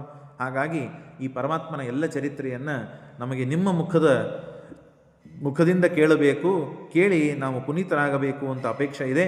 ಅವಶ್ಯವಾಗಿ ನಮಗೆ ತಿಳಿಸ್ರಿ ಅಂತ ಪರೀಕ್ಷಿತ ರಾಜ ಹೇಳಿದ್ದನ್ನು ಶುಕಾಚಾರ್ಯರು ಹೇಳ್ತಾ ಇದ್ದಾರೆ. ಪ್ರಶ್ನೆಗೆ ಉತ್ತರವನ್ನು ಕೊಡ್ತಾ ಇದ್ದಾರೆ. ನಿಶಮ್ಯ ಏವಂ ನಿಶಮ್ಯ ಭೃಗುನಂದನ ಸಾಧು ವಾದಂ ವೈವಾಸಿಕ ಸ ಭಗವಾನ್ ಅಥ ವಿಷ್ಣುರಾತಂ ಪ್ರತ್ಯರ್ಚ ಕೃಷ್ಣಚರಿತಂ ಕಲಿಕಲ್ಮಶಘ್ನಂ. ಕೃಷ್ಣನ ಚರಿತ್ರೆಯನ್ನು ಕೇಳಿದರೆ ಕಲಿಯಿಂದ ಆಗುವ ಬಾಧೆ ಮೊದಲು ಪರಿಹಾರ ಆಗ್ತದೆ. ಅಷ್ಟು ಸಾಮರ್ಥ್ಯ ಇದೆ. ಯಾವಾಗಲೂ ಸಜ್ಜನರಕ್ಕಿಂತ ದುಷ್ಟರು, ದುಷ್ಟ ಪರಿಣಾಮ ಬಹಳ ಪ್ರಭಾವ, ಬಹಳ ಬಲ ಇರ್ತದೆ. ಈಗ ನೋಡ್ರಿ, ಯಾವುದೋ ಒಂದು ರೋಗ ಆಯಿತು ಅಂತಾದರೆ, ಸುಮ್ಮನೆ ಉದಾಹರಣೆಗೆ ರೋಗ ಆಯಿತು ಅಂತಂದರೆ ಆ ರೋಗಕ್ಕೆ ಔಷಧಿ ಏನಿದೆಯಲ್ಲ, ಡಾಕ್ಟರು ಕ್ರಮವಾಗಿ ಕೊಡ್ತಾರೆ. ಕ್ರಮವಾಗಿ ನಮಗೆ ಜ್ವರನೋ, ನೆಗಡಿಯೋ, ಕೆಮ್ಮು ಅಥವಾ ಏನೋ ಬೇರೆ ಇನ್ನೂ ಹೆಚ್ಚಿನ ದೊಡ್ಡ ದೊಡ್ಡ ರೋಗಗಳು ಬಂದಾಗ ಪರಿಹಾರ ಆಗ್ತದೆ. ಒಂದೇ ಗುಳಿಗೆ ತೊಗೊಂಡ್ವಿ, ಆ ಒಂದು ತಿಂಗಳಲ್ಲಿ ಇದ್ದ ಅಥವಾ ಇವತ್ತೇ ಬಂದ ಏನು ರೋಗ ಇತ್ತು ಥಟ್ಟನೆ ಹೋಗೋದಿಲ್ಲ. ಅದಕ್ಕೆ ಒಂದು ಕ್ರಮ ಇದೆ. ಆ ಕ್ರಮಾನುಸಾರವಾಗಿಯೇ ಅವರು ಔಷಧಿಯನ್ನು ಕೊಡ್ತಾರೆ. ಕ್ರಮಾನುಸಾರವಾಗಿಯೇ ಆ ದುಃಖ ಅಥವಾ ರೋಗ ಪರಿಹಾರ ಆಗ್ತದೆ. ಹಾಗೆ ಇಲ್ಲಿಯೂ ಕೂಡ ಸಂಸಾರ ದಾಟಬೇಕಾದರೆ ಅದಕ್ಕೂ ಒಂದು ಕ್ರಮ ಇದೆ. ದೇವರು ನನ್ನ ದರ್ಶನವಾಗುವವರೆಗೆ ನಿಮಗೆ ಸಂಸಾರದಿಂದ ಮುಕ್ತಿ ಇಲ್ಲ. ನನ್ನ ದರ್ಶನ ಅಂತಂದರೆ ಅದರಲ್ಲಿ ವ್ಯತ್ಯಾಸ ಇದೆ. ದೇವರ ಹೊರಗಿನ ರೂಪ ಒಂದು, ಒಳಗಿನ ರೂಪ ಮತ್ತೊಂದು. ಇವತ್ತೇ ನಾವು ಪ್ರವಚನ ಮಾಡ್ತಾ ಇದ್ದೇವೆ, ರಾಮಕೃಷ್ಣರು ಬಂದು ಇಲ್ಲೇ ಒಂದು ಸಿಂಹಾಸನ ಮೇಲೆ ಕೂತ್ರಪ್ಪ. ರಾಮಕೃಷ್ಣರು ಅಂದರೆ ರಾಮ ಕೃಷ್ಣ, ದೇವತೆಗಳೇ ಬಂದರು. ಅಹೋಭಾಗ್ಯ. ಸತ್ಯಾತ್ಮರ ದರ್ಶನ ಮಾಡಿಕೊಂಡ್ರೆ ಅನೇಕ ಜನ್ಮಗಳ ಪಾಪ ಪರಿಹಾರ ಆಗ್ತದೆ ಅಂತನ್ನುವ ಅನುಸಂಧಾನ ಇದ್ದಾಗ ದೇವರು ಬಂದು ಅಂದರೆ ಅನಂತ ಜನ್ಮದ ಪಾಪ ಪರಿಹಾರ ಆಗ್ತದೆ. ಆದರೆ ಮುಕ್ತಿ ಸಿಗುವುದಿಲ್ಲ. ಮುಕ್ತಿಗೆ ಬಂದ ವಿಘ್ನಗಳು ಪರಿಹಾರ ಆಗ್ತದೆ. ನರಸಿಂಹಾದಿಕ ಮನ್ನೆಚ್ಚ ದುರಿತಾದಿ ನಿವೃತ್ತೈ. ಎಲ್ಲ ಭಗವದ್ ರೂಪಗಳು ಅನಂತಾನಂತ ರೂಪಗಳನ್ನು ತಾಳಿದ್ದು ದೇವರ ಅದಕ್ಕಾಗಿಯೇ. ಒಂದು ರೂಪಕ್ಕೂ ಅನಂತ ರೂಪಕ್ಕೂ ಅಭೇದ ಇದೆ. ಅನಂತಾನಂತ ರೂಪಕ್ಕೂ ಕೃಷ್ಣನ ರೂಪಕ್ಕೂ ಅಭೇದವಿದೆ. ಗುಣಗಳಿಗೂ ಅಭೇದವಿದೆ. ಪರಮಾತ್ಮನ ಎಲ್ಲ ರೂಪಾವಯಗಳ ಗುಣಕ್ರಿಯಾಗಳಿಗೂ ಅಭೇದವಿದೆ. ಅದರೊಳಗೆ ಯಾವ ಸಂದೇಹ ಇಲ್ಲ. ಆದರೂ ಒಂದೇ ರೂಪದಿಂದ ಎಲ್ಲ ಪರಿಹಾರ ಮಾಡಬಹುದಾಗಿತ್ತಲ್ಲ ಅಂತಂದರೆ ಅನೇಕ ರೂಪಗಳನ್ನು ತಾಳಿದ್ದಕ್ಕೆ ಕಾರಣ ಏನು ಅಂತಂದರೆ ನಮ್ಮ ಏನು ಅಪರೋಕ್ಷ ಜ್ಞಾನಕ್ಕೆ ಇದ್ದ ಪ್ರತಿಬಂಧಕ ವಿಘ್ನಗಳಿವೆಯೋ ಆ ಎಲ್ಲ ವಿಘ್ನಗಳನ್ನು ಪರಿಹಾರ ಮಾಡೋದಕ್ಕಾಗೇ ಭಗವಂತ ಇದನ್ನು ತಿಳಿಸಿಕೊಟ್ಟಿದ್ದು, ಮಾಡಿದ್ದು, ರೂಪಗಳನ್ನು ತಾಳಿದ್ದು. ಆದರೆ ಇದೆಲ್ಲ ಹೊರಗಿನಿಂದ ಆದ ಮೇಲೆ ಒಳಗಿಂದ ಯಾವಾಗ ಸ್ವಬಿಂಬ ಅಪರೋಕ್ಷ ಜ್ಞಾನ ಯಾವಾಗ ಆಗ್ತದೆ, ದೇವರ ಒಳಗಿನ ದೇವರ ನಮ್ಮ ರೂಪದಲ್ಲೇನೇ ದೇವರು ಇದ್ದಾನೆ. ಸಚ್ಚಿದಾನಂದ ರೂಪದಿಂದ ಪರಮಾತ್ಮ, ನಾವು ಸಚ್ಚಿದಾನಂದರೇ. ಆದರೆ ಆವರ್ಗದಿಂದ ಆಚ್ಛಾದಿತವಾದದ್ದಕ್ಕೆ ನಮ್ಮ ರೂಪಜ್ಞಾನಾದಿಗಳು ನಮಗೆ ತೋರ್ತಾ ಇಲ್ಲ. ಯಾವಾಗ ಭಗವಂತನ ಅಪರೋಕ್ಷ ಜ್ಞಾನವಾಗ್ತದೋ ಆಗ ನಮಗೆ ನಮ್ಮ ರೂಪ ಕಾಣ್ತದೆ. ಯಾಕೆ? ನಮ್ಮ ರೂಪದಲ್ಲಿ ದೇವರೇ ಇದ್ದಾನೆ. ಆದ್ದರಿಂದ ಅದು ಆಗುವುದು ಅಷ್ಟು ಸುಲಭ ಇದ್ದರೆ ಇಷ್ಟೇ ಯಾಕೆ ನಾವು ಕಷ್ಟಪಡ್ತಾ ಇದ್ವಿ. ಅದಾಗಬೇಕಾದರೆ ಶ್ರವಣ ಬೇಕು ಮೊಟ್ಟ ಮೊದಲಿಗೆ, ಅನಂತರದಲ್ಲಿ ಮನನ. ಶ್ರವಣ ಮನನಗಳಿಂದ ಸಿದ್ಧವಾದ ನಿರ್ಣೀತವಾದ ಒಂದು ವಿಷಯ, ಆ ಭಗವದ್ರೂಪ, ಆ ಭಗವಂತನ ಗುಣ, ಅದನ್ನು ಧ್ಯಾನದಲ್ಲಿ ಕ್ರಮವಾಗಿ ತರಬೇಕು. ಸತಚಿತ ಆನಂದ ಆತ್ಮ ಅಂತನ್ನುವ ರೂಪಗಳನ್ನು ತತ್ವಪ್ರಕಾಶಿಕಾದಲ್ಲಿ ಶ್ರೀಮದ ಟೀಕಾಕೃತ್ಪಾದರು ತಿಳಿಸಿಕೊಟ್ಟಿದ್ದಾರೆ. ಏಕಕಾಲಕ್ಕೆ ಇದನ್ನು ನೆನೆಸಬೇಕು ಧ್ಯಾನದಲ್ಲಿ. ಸತ್ ಬಂದಾಗ ಚಿತ್ ಬರುವುದಿಲ್ಲ, ಚಿತ್ ಬಂದಾಗ ಆನಂದ ಆತ್ಮ ಬರುವುದಿಲ್ಲ. ಅದನ್ನು ಬರ್ತದೆ ಕ್ರಮವಾಗಿ. ಇದು ಹೇಗೆ ಅಂತ ನಾವು ಪಾಠಕ್ಕೊತ್ತಾಗ ಗುರುಗಳಿಗೆ ಕೇಳಿದ್ವಿ. ಆದಾಗ ಅವರು ಉತ್ತರ ಕೊಟ್ಟಿದ್ದರು, ಧ್ಯಾನವನ್ನು ಮಾಡಬೇಕಾದಾಗ ಆಚೆ ಈಚೆ ಗಮನ ಕೊಡದೇನೆ ಏಕಾಂತವಾಗಿ ದೇವರನ್ನೇ ನೆನೆಸುವ, ದೇವರ ಗುಣಗಳನ್ನೇ ನೆನೆಸಲಿಕ್ಕೆ ನಮಗೆ ಆಗುವುದಿಲ್ಲಲ್ಲ, ಏನು ಮಾಡಬೇಕು ಅಂದಾಗ ಅವರು ಒಂದು ಉಪಾಯ ಹೇಳಿದರು. ಹಾಗೇನಿಲ್ಲ, ಆಗಿನ 1 ವರ್ಷನೋ 2 ವರ್ಷನೋ 4 ವರ್ಷನೋ ಗೊತ್ತಿಲ್ಲ, ಮೊಬೈಲ್ ಬಂದಿದ್ವು. ಆಗ ಇದನ್ನು ಅನೇಕ ಬಾರಿ ನಾನು ಹೇಳಿದ್ದೇನೆ, ಅವರು ಹೇಳಿದ್ದನ್ನು. ಯಾಕೆ ಈ ಉದಾಹರಣೆಗಳನ್ನು ಇಟ್ಟುಕೊಂಡ್ರೆ ನಮ್ಮ ಕಡೆಯಿಂದ ಧ್ಯಾನದಲ್ಲಿ ಏಕಾಗ್ರತೆ ಸಾಧ್ಯ ಉಂಟು ಅಂತನೂ ವಿಷಯದಲ್ಲಿ ಮಾತ್ರ ಇದು ಉದಾಹರಣೆ. ಈಗ ಒಂದು ನಾವು ಫೋನ್ದಲ್ಲಿ ಮಾತನಾಡ್ತಾ ಇರ್ತೇವೆ. ನಾನು ಹೆಂಡತಿಯೋ, ಮಕ್ಕಳು, ಅಥವಾ ಬಳಗದರೋ, ಅಥವಾ ಶಿಷ್ಯರು ಯಾರೋ ಒಬ್ಬರ ಜೊತೆಗೆ ನಾವು ಅರ್ಜೆಂಟ್ ಇದೆ, ಬಹಳ ಮುಖ್ಯವಾದ ವಿಷಯ ಇದೆ, ಏಕಾಂತದಲ್ಲಿ ಬಂದು ನಾವು ಮಾತನಾಡ್ತಾ ಇದ್ದೇವೆ. ಮನೆಯಿಂದ ಹೊರಗಡೆ, ಮಠದಿಂದ ಹೊರಗಡೆ ಬಂದು ಏಕಾಂತದಲ್ಲಿ ಬಂದು ಮಾತನಾಡ್ತಾ ಇದ್ದೇವೆ. ಈ ಪ್ರಸಂಗದಲ್ಲಿ ಯಾರೋ ನಿಮಗೆ ಮತ್ತೊಬ್ಬರು ಫೋನ್ ಮಾಡ್ತಾ ಇದ್ದಾರೆ. ಆ ಫೋನ್ ಮಾಡೋದು ಗೊತ್ತಾಗ್ತದೆ. ಈಗ ಯಾರೋ ಮಾಡ್ತಾ ಇದ್ದಾರೆ ಅಂತ ನೋಡ್ತೇವೆ, ಮತ್ತೆ ಪುನಃ ಮಾತಾಡ್ತೇವೆ, ಮತ್ತೆ ಮಾಡ್ತಾರೆ, ಮತ್ತೆ ನೋಡ್ತೇವೆ, ಮತ್ತೆ ಪುನಃ ಮಾತಾಡ್ತಾರೆ. ಆಗ ಆ ಫೋನನ್ನು ಪಿಕ್ ಮಾಡೋದಿಲ್ಲ, ಆ ಫೋನನ್ನು ಎತ್ತುವುದಿಲ್ಲ. ಇವ್ರ ಜೊತೆಯೇ ಮಾತನಾಡ್ತಾ ಇರ್ತಾರೆ. ಯಾಕೆ? ಇಲ್ಲಿಷ್ಟು ಇಂಪಾರ್ಟೆಂಟ್ ಇರ್ತದೆ, ಇಲ್ಲಿಷ್ಟು ಮಹತ್ವದ್ದಿರ್ತದೆ, ಇವ್ರ ಜೊತೆ ಮಾತನಾಡೋದು ಅಷ್ಟು ಮಹತ್ವದ್ದಿರ್ತದೆ, ತನಗೆ ವೈಯಕ್ತಿಕ ಇರ್ತದೆ. ಹಾಗೆಯೇ ದೇವರನ್ನು ನಾವು ಸಂಪರ್ಕ ಮಾಡ್ತಾ ಇದ್ದಾಗ ಹಾಗಾಗಿ ಏನಾಯಿತು, ಆ ಯಾವ ಫೋನ್, ಬೇರೆ ಫೋನ್ಗಳನ್ನು ನಾವು ಎತ್ತಲಿಲ್ಲ, ಅದನ್ನು ಉದಾಸೀನ ಮಾಡಿಬಿಟ್ವಿ. ಆಮೇಲೆ ಮಾತನಾಡಿದ್ರೆ ಆಯಿತು, ಏನು ಅಂಥದ್ದೇನಿರ್ತದೆ, ಆಮೇಲೆ ಮಾತನಾಡಿದ್ರೆ ಆಯಿತು ಅಂತ ನಾವು ಬಿಟ್ಬಿಡ್ತೇವೆ. ಹಾಗೆ ದೇವರ ಜೊತೆಗೂ ಮಾತನಾಡ್ತಾ ಇದ್ದಾಗ ಧ್ಯಾನ ಅಂದರೆ ದೇವರನ್ನು ಆರಾಧಿಸುವುದು, ದೇವರನ್ನು ನೆನೆಯುವುದು, ದೇವರನ್ನ ಗುಣಗಳನ್ನು ಸ್ಮರಿಸುವುದು. ಅಂದರೆ ದೇವರ ಜೊತೆಗೆ ಮಾತನಾಡೋದಂತೆ ಅರ್ಥ. ದೇವರ ಜೊತೆಗೆ ಮಾತನಾಡಿದಾಗ ಹೆಂಡತಿ ಮಾತನಾಡಿಸಿದ್ಲು, ಮಕ್ಕಳು ಮಾತನಾಡಿಸಿದ್ರು, ಅಥವಾ ಒಲೆ ಮೇಲೆ ಒಗ್ಗರಣೆಟ್ಟಿದ್ದಾರೆ ಅದು ಹೊತ್ತಾ ಇದೆ ನೋಡು ಅಂತ ಹೇಳೋ ಇತ್ಯಾದಿ ಇತ್ಯಾದಿ ಎಲ್ಲ ಸಂಪರ್ಕಗಳನ್ನು ನಮಗೆ ಕಾಲ್ ಬರ್ತಾ ಇದ್ದರೂ ಅದನ್ನು ನಾವು ಬದಿ ಒತ್ತಿ ಆಮೇಲೆ ಮಾತನಾಡಿದ್ರಾಯ್ತು, ಆಮೇಲೆ ನೋಡಿದ್ರಾಯ್ತು, ಆಮೇಲೆ ಕೇಳಿದ್ರಾಯ್ತು ಅಂತ ಬೇರೆದನ್ನು ಹೇಗೆ ನಾವು ಬದಿಗೆ ಸರಿಸ್ತೇವಲ್ಲ ಹಾಗೆ ಇಲ್ಲೂ ಧ್ಯಾನದಲ್ಲಿ ಆಸಕ್ತರಾದಾಗ ಮಾಡಿದರೆ ಕೇಳುವುದಿಲ್ಲ ಅಂತಿಲ್ಲ. ಅಷ್ಟು ನಾವು ಧ್ಯಾನದಲ್ಲಿ ಆಸಕ್ತರಾಗುವ ನಿಪುಣರು ಪ್ರವೀಣರು ಇನ್ನೂ ಆಗಿರುವುದಿಲ್ಲ. ಪ್ರಥಮ ಹಂತದಲ್ಲಿ ಅದನ್ನು ದೂರ ಮಾಡಬೇಕು ಅಂತಾದರೆ ಅಲ್ಲಿ ಮಾಡಿದಂತೆ ಇಲ್ಲಿ ಮಾಡಲಿಕ್ಕೆ ಯಾಕಾಗುವುದಿಲ್ಲ, ಮಾಡಬಹುದು, ಮಾಡ್ತೇವೆ, ರೂಢಿಯಲ್ಲಿ ಬಂದರೆ ಆಗ್ತದೆ ಅಂತ ನಮ್ಮ ಗುರುಗಳು ಉತ್ತರ ಕೊಟ್ಟರು. ಹೌದು ಅಂತ ನಮಗನ್ನಿಸ್ತು. ಹಾಗಾಗಿ ದೇವರ ಮಹಿಮೆಯನ್ನು ಕೇಳಬೇಕಾದಾಗ ಬೇರೆ ಕಡೆ ಗಮನ ಬಂದೇ ಬರ್ತದೆ. ಯಾರಿಗೆ ಬರುವುದಿಲ್ಲ, ಬಂದೇ ಬರ್ತದೆ. ಬಂದಾಗೂ ಅದನ್ನು ಉದಾಸೀನ ಮಾಡ್ತೇವಲ್ಲ ಸಾಕು. ನಾವು ಶ್ರವಣವನ್ನು ಮಾಡಿದ್ದರ ಫಲ ಏನು ಫಲ ಅಂತಂದರೆ ಬೇರೆ ಕಡೆಗೆ ಗಮನ ಹರಿಸದೇನೆ ದೇವರಲ್ಲೇನೆ ಗಮನ ಹರಿಸ್ತಾ ಇದ್ದೇವಲ್ಲ ಸಾಕು ಅಂತ ಅನಿಸ್ತು. ಅದೇ ಫಲ. ಇನ್ನು ಹೆಚ್ಚಾದಂತೆ ಬೇರೆ ಏನಂತಾರೆ, ಬೇರೆ ಕಡೆ ಗಮನವೇ ಹರುವುದಿಲ್ಲ, ಅದು ಮುಂದಿನ ಹಂತ. ಹೀಗೆ ಹಂತ ಹಂತ ಹೋದಂತೆ ಇದು ಶ್ರವಣ ಮನನದಿಂದ ಆಗುವ ಫಲ. ಆ ಫಲದಿಂದ ಸಿಗುವ ಧ್ಯಾನದಲ್ಲಿ ನಾವು ಧ್ಯಾನವನ್ನು ಮಾಡ್ತಾ ದೇವರ ಧ್ಯಾನದಲ್ಲಿ ದೇವರನ್ನು ಕಂಡಾಗ ಆಗ ಅಪರೋಕ್ಷ ಜ್ಞಾನವಾಗ್ತದೆ. ಆ ಅಪರೋಕ್ಷ ಜ್ಞಾನ ಮುಂದೆ ನಮ್ಮ ಮುಕ್ತಿಯಲ್ಲಿ ಪಡಿಬೇಕಾದ ಆನಂದ ಅವತ್ತಿನಿಂದ ನಿಜವಾದ ಸಾಧನೆ ಪ್ರಾರಂಭ. ಅವತ್ತು ಟ್ರೈನ್ ಟಿಕೆಟ್ ತೆಗೆಸಿದ್ದು ಕನ್ಫರ್ಮ್ ಆಯಿತು. ಕನ್ಫರ್ಮ್ ಆದಮೇಲೆ ನಾವು ಆ ಕಡೆಗೆ ಹೋಗ್ಲಿಕ್ಕೆ ನಮ್ಮನ್ನು ಯಾರೂ ತಡೆಯುವುದಿಲ್ಲ. ಆದರೆ ಅಲ್ಲಿ ಹೋದ ಮೇಲೆ ನಾವು ಏನು ಫಲವನ್ನು ಅನುಭವಿಸಬೇಕಾಗಿದೆ ಅಲ್ಲ, ಆ ಫಲವನ್ನು ಪಡಿಬೇಕಾದರೆ ಅವತ್ತಿನಿಂದ ನಾವು ಸಾಧನೆ ಪ್ರಾರಂಭ ಮಾಡಬೇಕು. ನಮಗೆ ಬೇಕಾದ ಎಷ್ಟು ಫಲ ಇದೆ ಅಲ್ಲಿ ಹೋಗ್ತೇವೆ. ಏನೂ ನಾವು ಸಾಧನೆ ಮಾಡಲಿಲ್ಲ ಅಂದರೆ ಹೋಗ್ತೇವೆ, ಅಲ್ಲಿ ನಮಗೆ ಎಷ್ಟು ನಾವು ಫಲ ಪಡಿಬೇಕಾಗಿದೆ ಅಷ್ಟು ಫಲವನ್ನು ಪೂರ್ಣ ಪಡಲಿಕ್ಕೆ ಆಗುವುದಿಲ್ಲ. ಇದೆಲ್ಲ ಸೂತ್ರ ಭಾಷ್ಯದಲ್ಲಿ ನಿರ್ಣಯ ಮಾಡಿದ್ದಾರೆ ಶ್ರೀಮದಾಚಾರ್ಯರು. ಇರಲಿ, ಅಂತೂ ಆ ಕೃಷ್ಣನ ಚರಿತ್ರೆಯನ್ನು ಕೇಳಬೇಕಾಗಿದೆ. ಆ ನೈಷ್ಠಿಕವಾದ ರತಿ ಬರಬೇಕು. ಸಮ್ಯಕ್ ವ್ಯವಸ್ಥಿತ ಬುದ್ಧಿಸ್ತವ ರಾಜರ್ಷಿ ಸತ್ತಮ ವಾಸುದೇವ ಕಥಾಂತೆ ಯಜ್ಜಾತ ನೈಷ್ಠಿಕೀ ರತಿ. ನೈಷ್ಠಿಕವಾದ ರತಿ, ಆಸಕ್ತಿ. ರತಿ ಶಬ್ದಕ್ಕೆ ಆಸಕ್ತಿ ಅಂತ ಅರ್ಥ. ಆ ಆಸಕ್ತಿಯನ್ನು ದೇವರಲ್ಲಿ ನಾವು ಮಾಡಬೇಕಾದರೆ ಹೇಗೆ ಸಾಧ್ಯ? ಎಲ್ಲಿವರೆಗೆ ನಾವು ದೇವರ ಶ್ರವಣವನ್ನು ಮಾಡೋದಿಲ್ವೋ ಅಲ್ಲಿವರೆಗೆ ರತಿ ಬರುವುದಿಲ್ಲ. ರತಿ ಬರಬೇಕಾದ್ರೆ ದೇವರಲ್ಲಿ ಶ್ರವಣ ಮಾಡಬೇಕು. ಇವೆರಡೂ ಅನ್ಯೋನ್ಯಾಶ್ರಯ ಇವೆ. ಎಲ್ಲಿವರೆಗೆ ಪೂಜಾ ಮಾಡೋದಿಲ್ವೋ ಅಲ್ಲಿವರೆಗೆ ದೇವರಲ್ಲಿ ಭಕ್ತಿ ಬರೋದಿಲ್ಲ. ದೇವರಲ್ಲಿ ಎಲ್ಲಿವರೆಗೆ ಭಕ್ತಿ ಬರೋದಿಲ್ವೋ ಅಲ್ಲಿ ದೇವರಿಗೆ ಪೂಜಾ ಮಾಡಲಿಕ್ಕೆ ಸಾಧ್ಯವಿಲ್ಲ.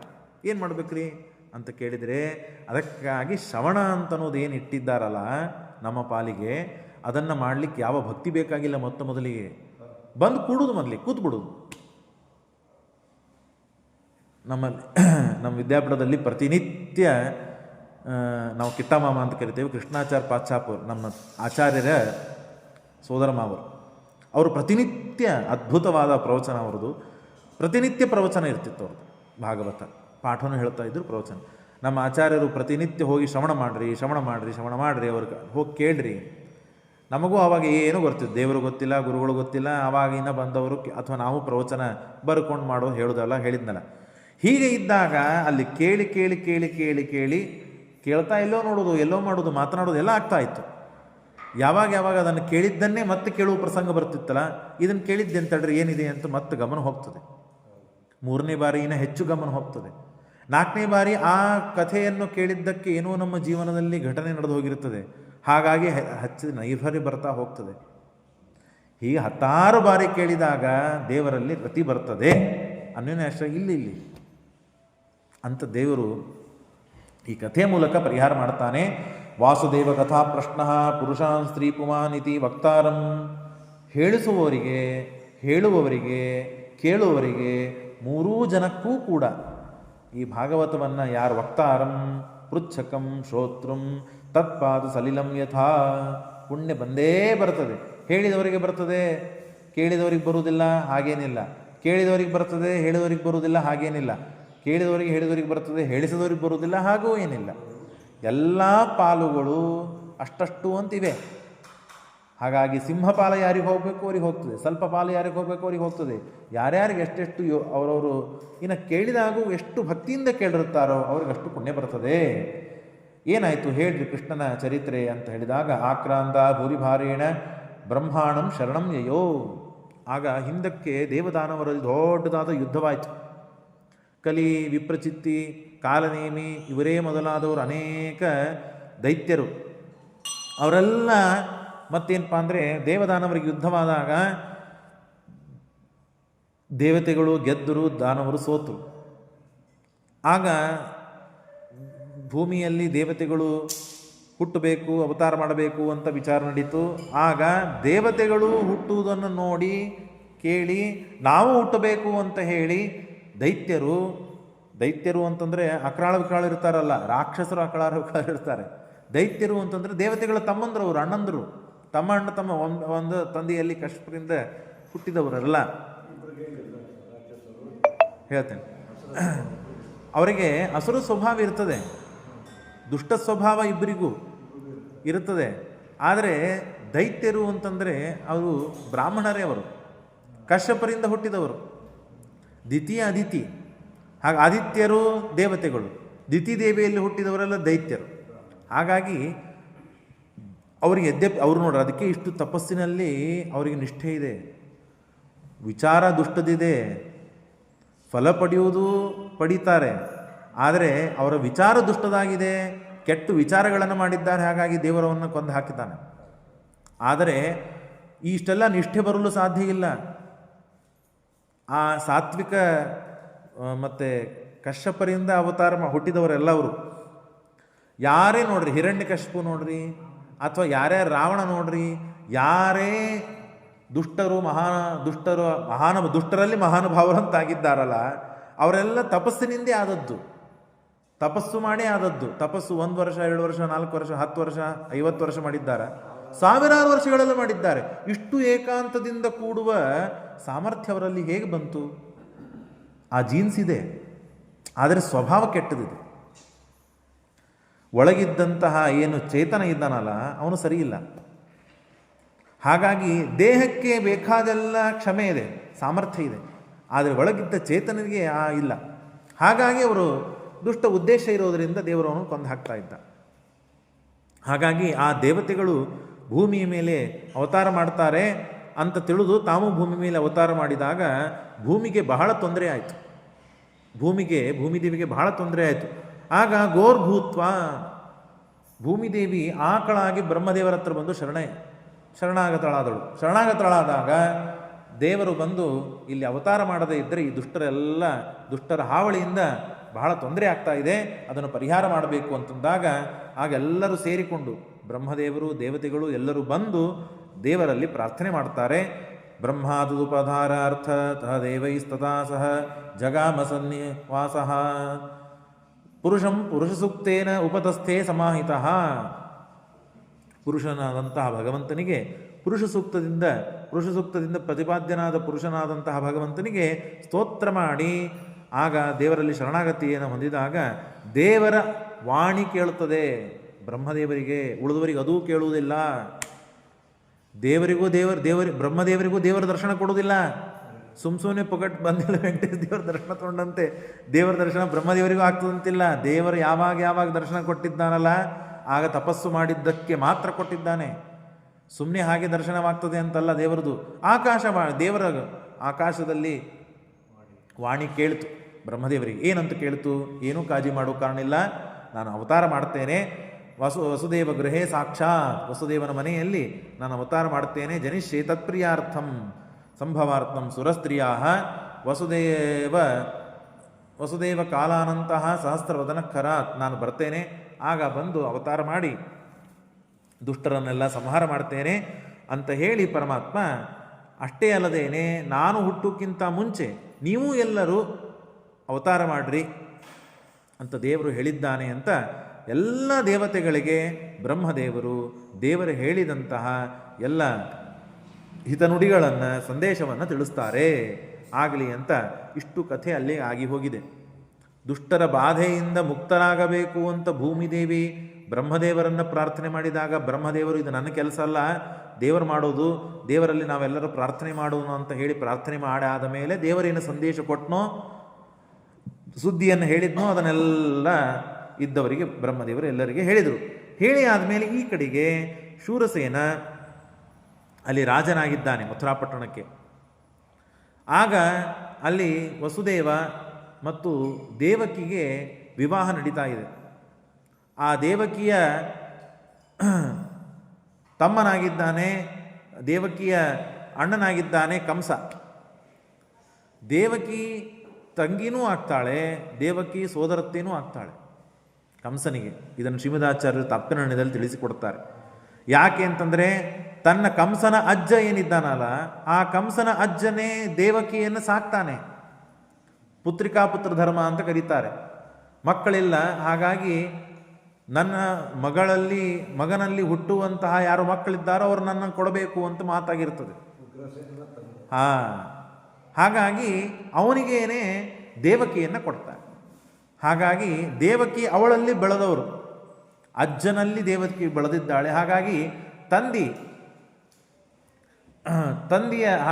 ತಂದೆಯ ತಮ್ಮನಾದದ್ದರಿಂದ ಸೋದರತ್ತೇನೂ ಆಗ್ತಾಳೆ, ಇನ್ನು ತಂಗಿ ಆದದ್ದರಿಂದ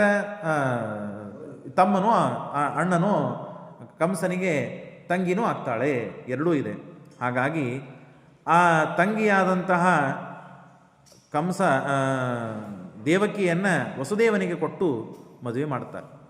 ಮದುವೆ ಮಾಡಿದಾಗ ಭಾರಿ ವೈಭವದಿಂದ ಎಲ್ಲ ಕಡೆಗೆ ಮದುವೆ ಆದದ್ದು ಪ್ರಸಂಗ ಇರ್ತದೆ. ಆಗ ಒಂದು ರಥಯಾತ್ರೆ ಆಗಬೇಕು, ಅವರ ಮನೆಗೆ ಕೊಟ್ಟು ಕಳಿಸ್ಬೇಕು, ಬೀಳು ಕೊಡುವಂತಹ ಸಮಾರಾಧನ.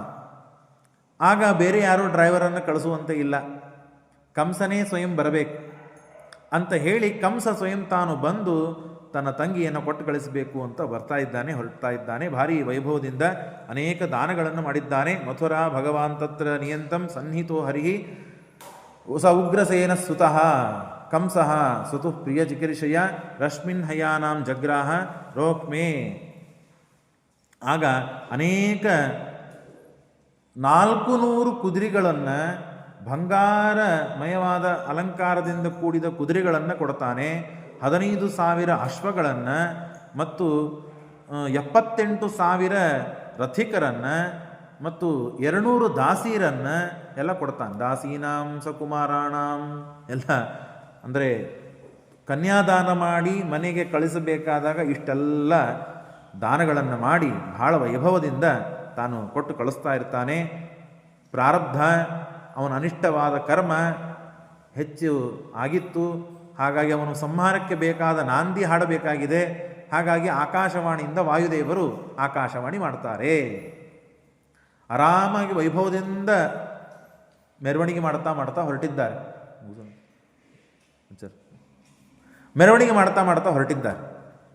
ಆಗ ಆಕಾಶವಾಣಿ ಆಗ್ತದೆ.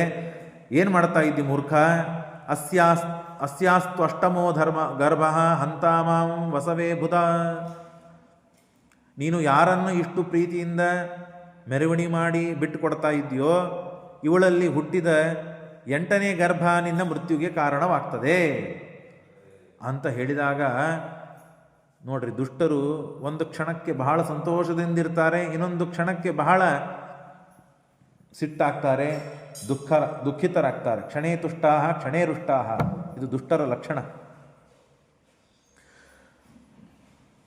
ತಾನು ಸಾಯ್ತೇನೆ ಅಂತನ್ನುವ, ತಾನು ಬದುಕಬೇಕು ಅಂತನೋ ಸ್ವಾರ್ಥಕ್ಕಾಗಿ ಆಗಿಂದಾಗ ತನ್ನ ಟೊಂಕದಲ್ಲಿದ್ದ ಖಡ್ಗವನ್ನು ತೆಗೆದ ದೇವಕಿಯ ಕೂದಲನ್ನು ಹಿಡಿದಿದ್ದಾನೆ. ಅವಳನ್ನು ಸಂಹಾರ ಮಾಡಬೇಕು ಅಂತ ಹೊರಟಾಗ ವಸುದೇವ ಬರ್ತಾನೆ, ಬಂದು ಪ್ರಾರ್ಥನೆ ಮಾಡ್ತಾನೆ. ಶ್ಲಾಘನೀಯ ಗುಣಶೂರೈ ಭಗವಾನ್ ಭೋಜಯಸ್ಕರ ಸಕಥಂ ಭಗಿನೀಂ ಹನ್ಯಾತ್. ತಂಗಿಯನ್ನು ಹೇಗೆ ಕೊಲ್ತೀಯಪ್ಪ ನೀನು? ಕೊಲ್ಲಬೇಡ. ಶಿವಮುದ್ವ ಪರ್ವಣಿ ಮೃತ್ಯುರ್ಜನ್ಮವತಾಂ ವೀರ ತವ ದೇಹೇನ ಜಾಯತೆ. ಅವನನ್ನು ಕೊಲ್ಲಬೇಡ, ತಂಗಿ ಅವಳು ಈಗಿನ ಹಸಿಮಣಿ ಮೇಲಿಂದ ಕೂತು ಎದ್ದು ಬರ್ತಾ ಇದ್ದಾಳೆ. ಈ ಮೆರವಣಿಗೆ ಪ್ರಸಂಗ, ಇಂಥ ಸಮಯದಲ್ಲಿ ಕೊಲ್ಲೋದು ಇದು ನಿನಗೆ ಶೋಭೆ ತರುವುದಿಲ್ಲ. ನೀನು ರಾಜ, ವೀರ ಧೀರ ಶೂರನಾಗಿ ಅಂಥವನು ಹೀಗೆಲ್ಲ ಮೃತ್ಯು ಅಂತನ್ನೋದು ಹುಟ್ಟಿದಾರಭ್ಯನೇ ಬೆನ್ನ ಹಿಂದಲೇ ಬರ್ತಾನೆ ಇರ್ತದೆ. ಯಾರು ಹುಡ್ತಾನೋ ಅವನಿಗೆ ಸಾವು ಅಂತನ್ನೋದು ಖಚಿತ. ಅಂದಮೇಲೆ ಇವತ್ತಿಲ್ಲೋ ನಾಳೆ ಸಾಯಬೇಕು. ಸಾವಿಗೆ ನೀನು ಇಷ್ಟು ಹೆದರಿ ನಿನ್ನ ತಂಗಿಯನ್ನು ಕೊಲ್ಲುವುದು ಸರಿಯಲ್ಲ. ಮುಂದೆ ಇತಿಹಾಸ ಮಾತನಾಡ್ತದೆ. ತನ್ನ ಸಾವಿಗೆ ಅಂಜಿ ತನ್ನ ತಂಗಿಯನ್ನು ಕೊಂದು ಹಾಕಿದ ಕಂಸ ಅಂತದೆ. ಇದು ಬೇಕಾ ನಿನಗೆ ಅಪಕೀರ್ತಿ? ಬೇಡಪ್ಪ ಅಂತ ಹೇಳ್ತಾನೆ. ದೇಹೇ ಪಂಚತ್ವ ಮಾಪನ್ನೇ ದೇಹಿ ವಸುದೇವ ಅವನು ಕನ್ವಿನ್ಸ್ ಮಾಡಲು ಬಹಳ ಪ್ರಯತ್ನ ಮಾಡ್ತಾನೆ. ದುಷ್ಟರನ್ನು ಕನ್ವಿನ್ಸ್ ಮಾಡೋದು ಬಹಳ ಕಷ್ಟ ಇದೆ. ಶಿಷ್ಟರನ್ನು ಏನೋ ಹಾದಿ ತಪ್ಪೋಗಿರ್ತಾನೆ, ಏನೋ ಅಕಸ್ಮಾತ್ ಅವನಿಗೆ ಫಲ ಸಿಕ್ಕಿರುವುದಿಲ್ಲ, ಸಜ್ಜನಿಗೆ ಒದ್ದಾಡಿರುತ್ತಾನೆ, ಅವನಿಗೆ ಏನೋ ಸ್ವಲ್ಪ ಉಪದೇಶ ಮಾಡಿ ಮತ್ತೆ ಸನ್ಮಾರ್ಗದಲ್ಲಿ ಕರ್ಕೊಂಡು ಬರೋದು ಏನು ಬಹಳ ಸಮಸ್ಯೆ ಇಲ್ಲ.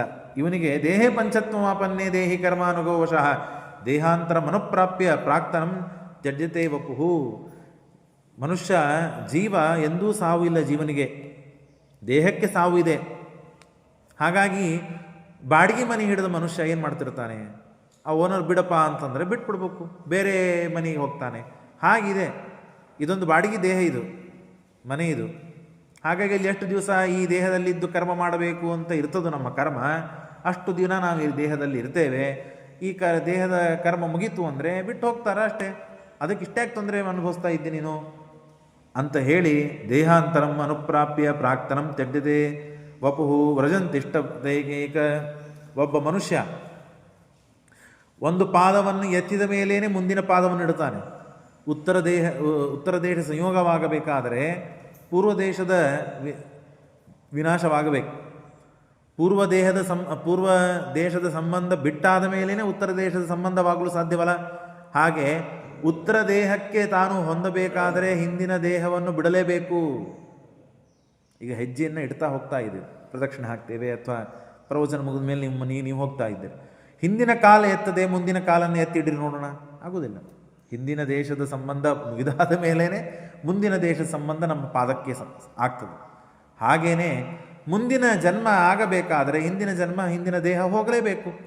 ಹಾಗಾಗಿ ನೀನು ಇಷ್ಟು ಚಿಂತಾಕ್ರಾಂತನಾಗುವ ಕಾರಣವಿಲ್ಲ ಅಂತ ಹೇಳಿ ಒಂದು ಪ್ರತಿಜ್ಞೆಯನ್ನು ಮಾಡ್ತಾನೆ. 8ನೇ ಗರ್ಭ, 8 ಕೂಸಾಗುವವರಿಗಂತೂ ನಿನಗೇನು ಸಮಸ್ಯೆ ಇಲ್ಲ. ಇವಳಿಗೆ ಕೂಸು ಆಗ್ತದೋ ಇಲ್ಲೋ ಗೊತ್ತಿಲ್ಲ, ಆದ ಕೂಸುಗಳನ್ನೆಲ್ಲ ತಂದು ನಿನಗೆ ಒಪ್ಪಿಸ್ತೇನೆ. ನೀ ಯಾಕೆ ಎಷ್ಟು ಟೆನ್ಷನ್ ಮಾಡ್ಕೊಂಡು ಇಷ್ಟು ಯಾಕೆ ಕಾಳಜಿ ಮಾಡ್ತಾ ಇದ್ದೀನಿ ನೀನು? ಬಿಟ್ಟು ಬಿಡು, ಇವಳು ತಂಗಿ, ಹಾಗಾಗಿ ಹೆಣ್ಣನ್ನು ಕೊಲ್ಲಬಾರದು, ಬಿಟ್ಟು ಬಿಡಪ್ಪ ಅಂತ ಹೇಳಿ ಬಹಳಷ್ಟೆಲ್ಲ ಹೇಳಿದಾದ ಮೇಲೆ ಕೊನೆಗೇನೋ ಒಪ್ಪಿದ. ತಸ್ಮಾನ್ನ ಕದಾಚಿದ್ರಹಂ ಆಚಾರಯೇ ತಥಾವಿಧ ಹಂತುಂ ನ ಹರ್ಸಿ ಕಲ್ಯಾಣಿ ಇಮಾಂ ತ್ವಂ ದೀನವತ್ಸಲಃ. ನೀನು ಭಕ್ತವತ್ಸಲ, ದೀನರಾದವರನ್ನು ಬಿಡೋನು ನೀನು, ನಿನ್ನ ತಂಗಿಯನ್ನೇ ನೀನು ಕೊಳಬೇಡ, ಬಿಟ್ಬಿಡು ಅಂತಂದಾಗ ಆಗಲಿ. ಮೃತ್ಯುರು ಬುದ್ಧಿಮತಾವೋಪ್ಯ ಯಾವತ್ ಬುದ್ಧಿ ಬಲೋದಯಂ ತದ್ಯಸೋನ ನಿವರ್ತೇತ ನಾಪರಾಧೋಸ್ತಿ ದೇಹಿನಃ. ಪ್ರದಾಯ ಮೃತ್ಯವೇ ಪುತ್ರಾನ್. ನಿನ್ನನ್ನು ಕೊಲ್ಲುವ ಮಕ್ಕಳು ಯಾರಾಗ್ತಾರಂದಲ್ಲ ಅವ್ರನ್ನೆಲ್ಲ ನಿನಗೆ ಕೊಟ್ಬಿಡ್ತೇನೆ. ಸುತಾಮಿ ಯದಿಜಾರೇರನ್, ನನಗೆ ಮಕ್ಕಳು ಏನಾಗ್ತಾರೆ ಎಲ್ಲ ನಿನಗೆ ಕೊಡ್ತೇನೆ. 8 ಅಂದಿದ್ದಾರಲ್ಲ, 8 ಬೇಡಪ್ಪ, ಎಷ್ಟು ಎಲ್ಲ ಕೊಡ್ತೇನೆ ತಗೋ. ಸುತಾಮಿ ಯದಿಜಾರೇರನ್ ಮೃತ್ಯುರ್ವಾನ ಮ್ರಿಯೇತ್ ಚೇತ್ ಅಂದಾಗ ಅವನು ಆಗಲಿ ಅಂತ ಹೇಳಿ ಬಿಟ್ಟು ಬಿಡ್ತಾನೆ. ಇಷ್ಟು ಆಗ್ತದೆ ಅಂದಾಗ ಒಂದಿಲ್ಲಿ ದೃಷ್ಟಾಂತ ಕೊಡ್ತಾರೆ. ಮನುಷ್ಯನ ಕರ್ಮ, ಮನುಷ್ಯನ ವ್ಯಾಪಾರ ಹೇಗಿರ್ತದೆ ಅಂತಂದರೆ ಅವನ ಪೂರ್ವ ಕರ್ಮದ ಅನುಸಾರವಾಗಿಯೇ ವ್ಯಾಪಾರ. ಎಂದೂ ಅದನ್ನು ದಾಟಲು ಸಾಧ್ಯವಿಲ್ಲ. ಇವತ್ತು ಹೀಗೆ ಹೋಗಬೇಕಂತ ಮನುಷ್ಯನ ಕರ್ಮ ಬರೆದಿದೆ ಅಂದಮೇಲೆ ಹೀಗೆ ಹೋಗಬೇಕು. ಅವನು ಹೀಗೆ ಯಾಕೆ ಹೋಗೋಣ, ಹೀಗೆ ಹೋಗೋಣ ಅಂತ ಹೋಗ್ತಾನೆ. ಒಬ್ಬ ಕಾಲೆಡು ಬೀಳುತ್ತಾನೆ, ಕಾಲು ಮುರ್ಕೋತಾನೆ. ಅವನು ಹೀಗೆ ಹೋದರೆ ಕಾಲು ಮುರಿಯೋದಿರೋದಿಲ್ಲ, ಹೀಗೆ ಹೋದ್ರೇ ಕಾಲು ಮುರಿಯೋದಂತ ಕರ್ಮ ಇರ್ತದೆ. ಹೀಗೆ ಕಳಿಸ್ತಾನೆ. ಯಾರೋ ಗೆಳೆಯ ಕಳೀತಾನೆ, ಫ್ರೆಂಡ್ ಇಲ್ಲಿ ಬರ್ರಿ, ದಿವಸ ಹಿಂಗೆ ಹೋಗ್ತಾರಲ್ಲ ಒಮ್ಮೆ ಇಲ್ಲಿ ಬರ್ರಿ ಅಂತ ಕರ್ಕೊಂಡು ಹೋಗ್ತಾರೆ, ಕಾಲು ಮುರಿತದೆ ಅವನು. ಅದಾಗಲೇಬೇಕು, ಆಗ್ತದೆ ಕರ್ಮಾನುಸಾರವಾಗಿ. ಆಗಲೇಬೇಕು, ಆಗ್ತದೆ. ಸ್ವಲ್ಪ ಹೆಚ್ಚು ಕಮ್ಮಿ ಮಾಡ್ಕೊಳ್ಬೋದು, ಆಗುವುದನ್ನು ತಪ್ಪಿಸ್ಲಿಕ್ಕೆ ಸಾಧ್ಯವಿಲ್ಲ. ಕಾಲು ಮುರಿದು ಫ್ರ್ಯಾಕ್ಚರ್ ಆಗೋದಿರ್ತದೆ, ಅದನ್ನು ತಪ್ಪಿಸಿಕೊಂಡು ಕಾಲು ತರಿಯುವಂತೆ ಮಾಡ್ಕೋಬೋದು. ತರೋದು ಮೆಲಾಮ್ ಹಚ್ಚಿಕೊಂಡು ಪರಿಹಾರ ಮಾಡ್ಕೋಬೋದು. ಅದಕ್ಕೆಲ್ಲ ಶಾಸ್ತ್ರ ಇದೆ, ಒಮ್ಮೆ ಹೀಗೆಲ್ಲ ತಿಳಿಲಿಕ್ಕೆ ಸಾಧ್ಯವಿಲ್ಲ. ಇರಲಿ, ಅಂತೂ ಕರ್ಮಕ್ಕೆ ಅನುಗುಣವಾಗಿಯೇ ಕರ್ಮ ಆಗುವುದು. ಹಾಗಾಗಿ ಒಂದು ಕಟ್ಟಿಗೆ ದೃಷ್ಟಾಂತ ಕೊಡ್ತಾರೆ. ನಮ್ಮ ಇಲ್ಲೆಲ್ಲ ನೋಡ್ಲಿಕ್ಕೆ ಸಿಗ್ತದೆ ನಿಮಗೆ, ಮಠ ಮಂದಿರಗಳಲ್ಲಿ ಕಟ್ಟಿಗೆ ಒಂದು ಅಡ್ಡ ಮಾಡಿರ್ತಾರೆ, ಛತ್ರ ಹಾಕಿ ಒಂದು ಅದಕ್ಕೆ ಕಟ್ಟಿಗೆ ಒಣ ಆಗಬೇಕು ಅಂತ ಹೇಳಿ ಸ್ಟಾಕ್ ಮಾಡಿರ್ತಾರೆ. ಅದನ್ನು ಎಷ್ಟೋ ದಿನಗಳ ಹಿಂದೇನೆ, 6 ತಿಂಗಳ ಹಿಂದೋ, ಕೆಲವೊಮ್ಮೆ 1 ವರ್ಷದ ಹಿಂದೋ ಹಸಿ ಇರ್ತದೆ ಕಟ್ಟಿಗೆ, ಒಣ ಆಗಬೇಕು ಅಂತ ತಂದಿರಿಸಿರ್ತಾರೆ. ಹಾಗಾಗಿ ಅದು ಮೇಲೆ ಮೇಲೆ ಮೇಲೆ ಮೇಲೆ ಗುಂಪಾಗಿ ಸಾಲಾಗಿ ಜೋಡಿಸಿ ಇಟ್ಟಿರ್ತಾರೆ. ಇಟ್ಟಾಗ ಅಡುಗೆ ಮಾಡೋನು ಏನು ಮಾಡ್ತಾನೆ, ಕಟ್ಟಿಗೆಯನ್ನು ಮೇಲಿಂದ ತಗೊಳ್ತಾನೆ, ಪಾಪ ಒಂದು 3-4 ಹಂತ ಆದ ಮೇಲೆ ಒಲಿಯಲ್ಲಿ ಹೋಗುವ ಕಟ್ಟಿಗೆ ವಿಚಾರ ಮಾಡ್ತದಂತೆ, ಇನ್ನು 4-5 ತಿಂಗಳು ನನಗೇನು ಸಮಸ್ಯೆ ಇಲ್ಲ, ನಾನು ಆರಾಮಿರಬಹುದು ಅಂದಾಗ ಏನು ಸಮಸ್ಯೆ ಇಲ್ಲ ಅಂತ ಅಂದ್ಕೊಂಡಿರ್ತಾನೆ. ಯಾಕೆ ಮೇಲಿಂದ ಕಟ್ಟಿಗೆ ತೊಗೋಬೇಕಲ್ಲ. ಇವತ್ತು ಮೇಲಿಂದ ಇಷ್ಟು ಗುಂಪು ಕಟ್ಟಿಗೆ ಒಲೆಯಲ್ಲಿ ಹೋಯ್ತು, ಅನಂತರದಲ್ಲಿ ತಳಗಿಂದು, ಹೀಗೆ ತಳಗಿಂದು ಕೊನೆಗೆ ಒಂದು 3 ತಿಂಗಳಾದ ಮೇಲೆ ನನ್ನ ಪಾಳಿ ಬರ್ತದೆ, ನನಗೆ ಅಲ್ಲಿವರೆಗೆ ಏನು ಸಮಸ್ಯೆ ಇಲ್ಲ. ಅವ ಅಡುಗೆ ಮಾಡೋನು ಏನು ಮಾಡ್ತಾನೆ, ತಲ್ತಿರ್ಕ ಮೇಲಿಂದ ತೊಗೊಳ್ಳದೆ ತಳಗಿಂದೇ ತೊಗೊಂಡ್ಬಿಡ್ತಾನೆ. 3 ತಿಂಗಳಾಗಿ ಸಾಯುವ ಕಟ್ಟಿಗೆ ಮೊದಲೇ ಒಲಿ ಪಾಲಾಗ್ಬಿಡ್ತು ಅಂತ. ಹಾಗೆ ಇದೆ ನಮ್ಮ ಅವಸ್ಥೆ. ಅಗ್ನೇರಿಗೆ ಯಥಾದಾರು, ನಾನು ಹೇಳಿದ ದೃಷ್ಟಾಂತ ಅಲ್ಲ, ಭಾಗವತಲ್ಲಿ ಬರೋ ದೃಷ್ಟಾಂತ. ಅಗ್ನೇರಿಗೆ ಯಥಾದಾರು ವಿಯೋಗ ಯೋಗಯೋ ಅದೃಷ್ಟತೋನ್ಯತ್ರ ನ ನಿಮಿತ್ತಮಸ್ತಿ ಏವಂ ಹಿ ಜಂತೋರಪಿ ದುರ್ವಿಭಾವ್ಯ. ನಾನು ಆರಾಮಾಗಿದ್ದೇನೆ ಅಂತ ಅನ್ಕೊಳ್ತಾ ಇದ್ದಾಗ ಸತ್ತೋಗ್ಬಿಡ್ತಾನೆ. ಭಾರಿ ಗಟ್ಟಿಬಿಟ್ಟಿದ್ದಾನ್ರಿ, ರಿಟೈರ್ಡ್ ಆಗಿದ್ದಾನ್ರಿ, ಆರಾಮಿನ ಮೇಲೆ ಪಾಠ ಪ್ರವಚನ ಅಥವಾ ದೇವ್ರ ಪೂಜಾ ಸತ್ಕರ್ಮ ದಾನ ಧರ್ಮ ಎಲ್ಲ ಮಾಡಬೇಕು ಅಂತ ಭಾಳ ಎಲ್ಲ ವ್ಯವಸ್ಥೆ ಮಾಡಿ ಅಷ್ಟೆಲ್ಲ ಹಣ ತೆಗೆದಿಟ್ಟಿದ್ರು. ನಮಗೆ ಹೇಳ್ತಿರ್ತಾರೆ, ಹಣ ತೆಗೆದಿಟ್ಟಿದ್ರು. ಏನು ಮಾಡಬೇಕು, ಆರಾಮ್ ದೇವ್ರ ಪೂಜಾ ಮಾಡ್ತಾ ಎಲ್ಲ ವೈಷ್ಣವ ಮುಗಿಸ್ಕೊಂಡು ಬಂದರು, ಕೂತ್ರು, ಹೋಗೇ ಬಿಟ್ರು. ಗಟ್ಟಿಬಿಟ್ಟಿದ್ರು ರೀ. ಮೊನ್ನೆ ಒಂದು ತಿಂಗಳ ಹಿಂದೆ ನಮ್ಮವರು ಹೀಗೆ ಸತ್ತು ಹೋದರು. ಒಂದೇ ತಿಂಗಳಾಯ್ತು. ಅತಿ ಹತ್ತಿರದವರು, ಭಾರಿ ಗಟ್ಟಿಮುಟ್ಟು ಮನುಷ್ಯ. ಇನ್ನೇನು ಸಾಯಬೇಕು, ಯಾವಾಗ ಸಾಯ್ತಾನೆ ಅಂತ ಕಾಯ್ತಾ ಕೂತಿರ್ತಾರೆ. ಹಾಸಿಗೆ ಮೇಲೆ ಮಲಗಿರ್ತಾನೆ ಪಾಪ, ಯಾವಾಗ ಹೋಗ್ತಾನೆ, ಲಘು ಹೋಗ್ಬಿಡ್ಲಿಪ್ಪ, ಅನುಭವಿಸೋದು ಬೇಡ. ಸಾಯುವುದೇ ಇಲ್ಲ. ನಮ್ಮ ಕೈಯಲ್ಲಿಲ್ಲ, ಜನನ ಮರಣ ನಮ್ಮ ಕೈಯಲ್ಲಿಲ್ಲ, ನಮ್ಮ ಕರ್ಮದ ಕೈಯಲ್ಲಿದೆ. ಕರ್ಮವನ್ನು ನಿಯಮನ ಮಾಡುವ ಭಗವಂತನ ಕೈಯಲ್ಲಿದೆ. ಹಾಗಾಗಿ ಕರ್ಮ ಜಡ, ಆ ಜಡವನ್ನು ಪ್ರೇರಣೆ ಮಾಡುವ ಭಗವಂತ ಇದ್ದಾನೆ. ಅವನು ಎಂದೂ ಯಾರಿಗೂ ಮೋಸ ಮಾಡುವುದಿಲ್ಲ, ವಂಚನೆ ಮಾಡುವುದಿಲ್ಲ. ಅನ್ಯಾಯ ಮಾಡಿಬಿಟ್ಟ ದೇವರು, ಸಣ್ಣ ವಯಸ್ಸಿನಲ್ಲೇ ಕೊಂದು ಹಾಕಿದ, ಸಂಹಾರ ಮಾಡಿಬಿಟ್ಟ ಅಂತ ನಾವು ಆ ದುಃಖದ ಇದರಲ್ಲಿ ಅನಾಯಾಸವಾಗಿ ಹೇಳ್ಬಿಡ್ತೀವಿ. ಹಾಗಿರುವುದಿಲ್ಲ. ಸಮಯ ಮುಗಿತಾ ಬಂತು, ಮುಗಿಸೋಣ, ಮತ್ತು ನಾಳೆ ಹೇಳ್ತೇನೆ.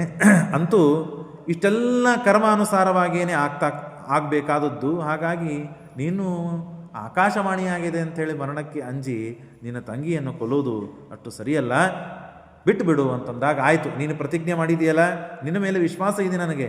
ನೋಡ್ರಿ, ಅಂದರೆ ವಸುದೇವ ಇಷ್ಟು ಸತ್ಯವಂತ ಇದ್ದ, ಅವನು ಮಾಡಿದ ಪ್ರತಿಜ್ಞೆಯನ್ನು ಒಪ್ಪಿಬಿಟ್ಟ ಕಂಸ. ಬೇರೆಯವರು ಹೇಳಿದರೆ ಕೇಳ್ತಿದ್ನೋ ಇಲ್ಲ ಗೊತ್ತಿಲ್ಲ. ನೀಗ ಅಂತೀರಿ, ಆಮೇಲೆ ಓಡೋಗಿ ಎಲ್ಲಾದರೂ ಮಕ್ಕಳನ್ನು ಹಡಿದ್ರೆ ಆಮೇಲೆ ನಾನೇನು ಮಾಡಲಿ ಅಂತ ಹೇಳಿ ಕೊಂದು ಹಾಕುವ ಪ್ರಸಂಗ. ಆದರೆ ವಸುದೇವ ಸತ್ಯವಂತ, ನಿಷ್ಠಾವಂತ ಅಂತ ಗೊತ್ತು ಕಂಸನಿಗೆ. ಹಾಗಾಗಿ ತನ್ನ ಕನ್ಯೆಯನ್ನು, ತನ್ನ ತಂಗಿಯನ್ನು ಕೊಟ್ಟಿರ್ತಾನೆ ಮದುವೆ ಮಾಡಿ. ಹಾಗಾಗಿ ಬಿಟ್ಟುಬಿಟ್ಟ ಕಂಸ. ಅವರು ಪಾಪ ಮನೆಗೆ ಹೋಗಿ ಮೆರವಣಿಗೆ, ಯಾವ ಮೆರವಣಿಗೆಪ್ಪ ಇದು ಅಂತ ಭಾವಿಸಿ ಮನೆಗೆ ಬಂದು ಹುಷ್ ಅಂತ ಒಂದು ಕಡೆ ಕೂತು ನೀರು ಕುಡಿದು ಆರಾಮಾಗಿ ಇದ್ದಾರೆ. ಇಷ್ಟು ಕಥೆ ನಡೀತಾ ಇದೆ. ಶ್ರೀಕೃಷ್ಣ ಅರ್ಪಣಮಸ್ತು.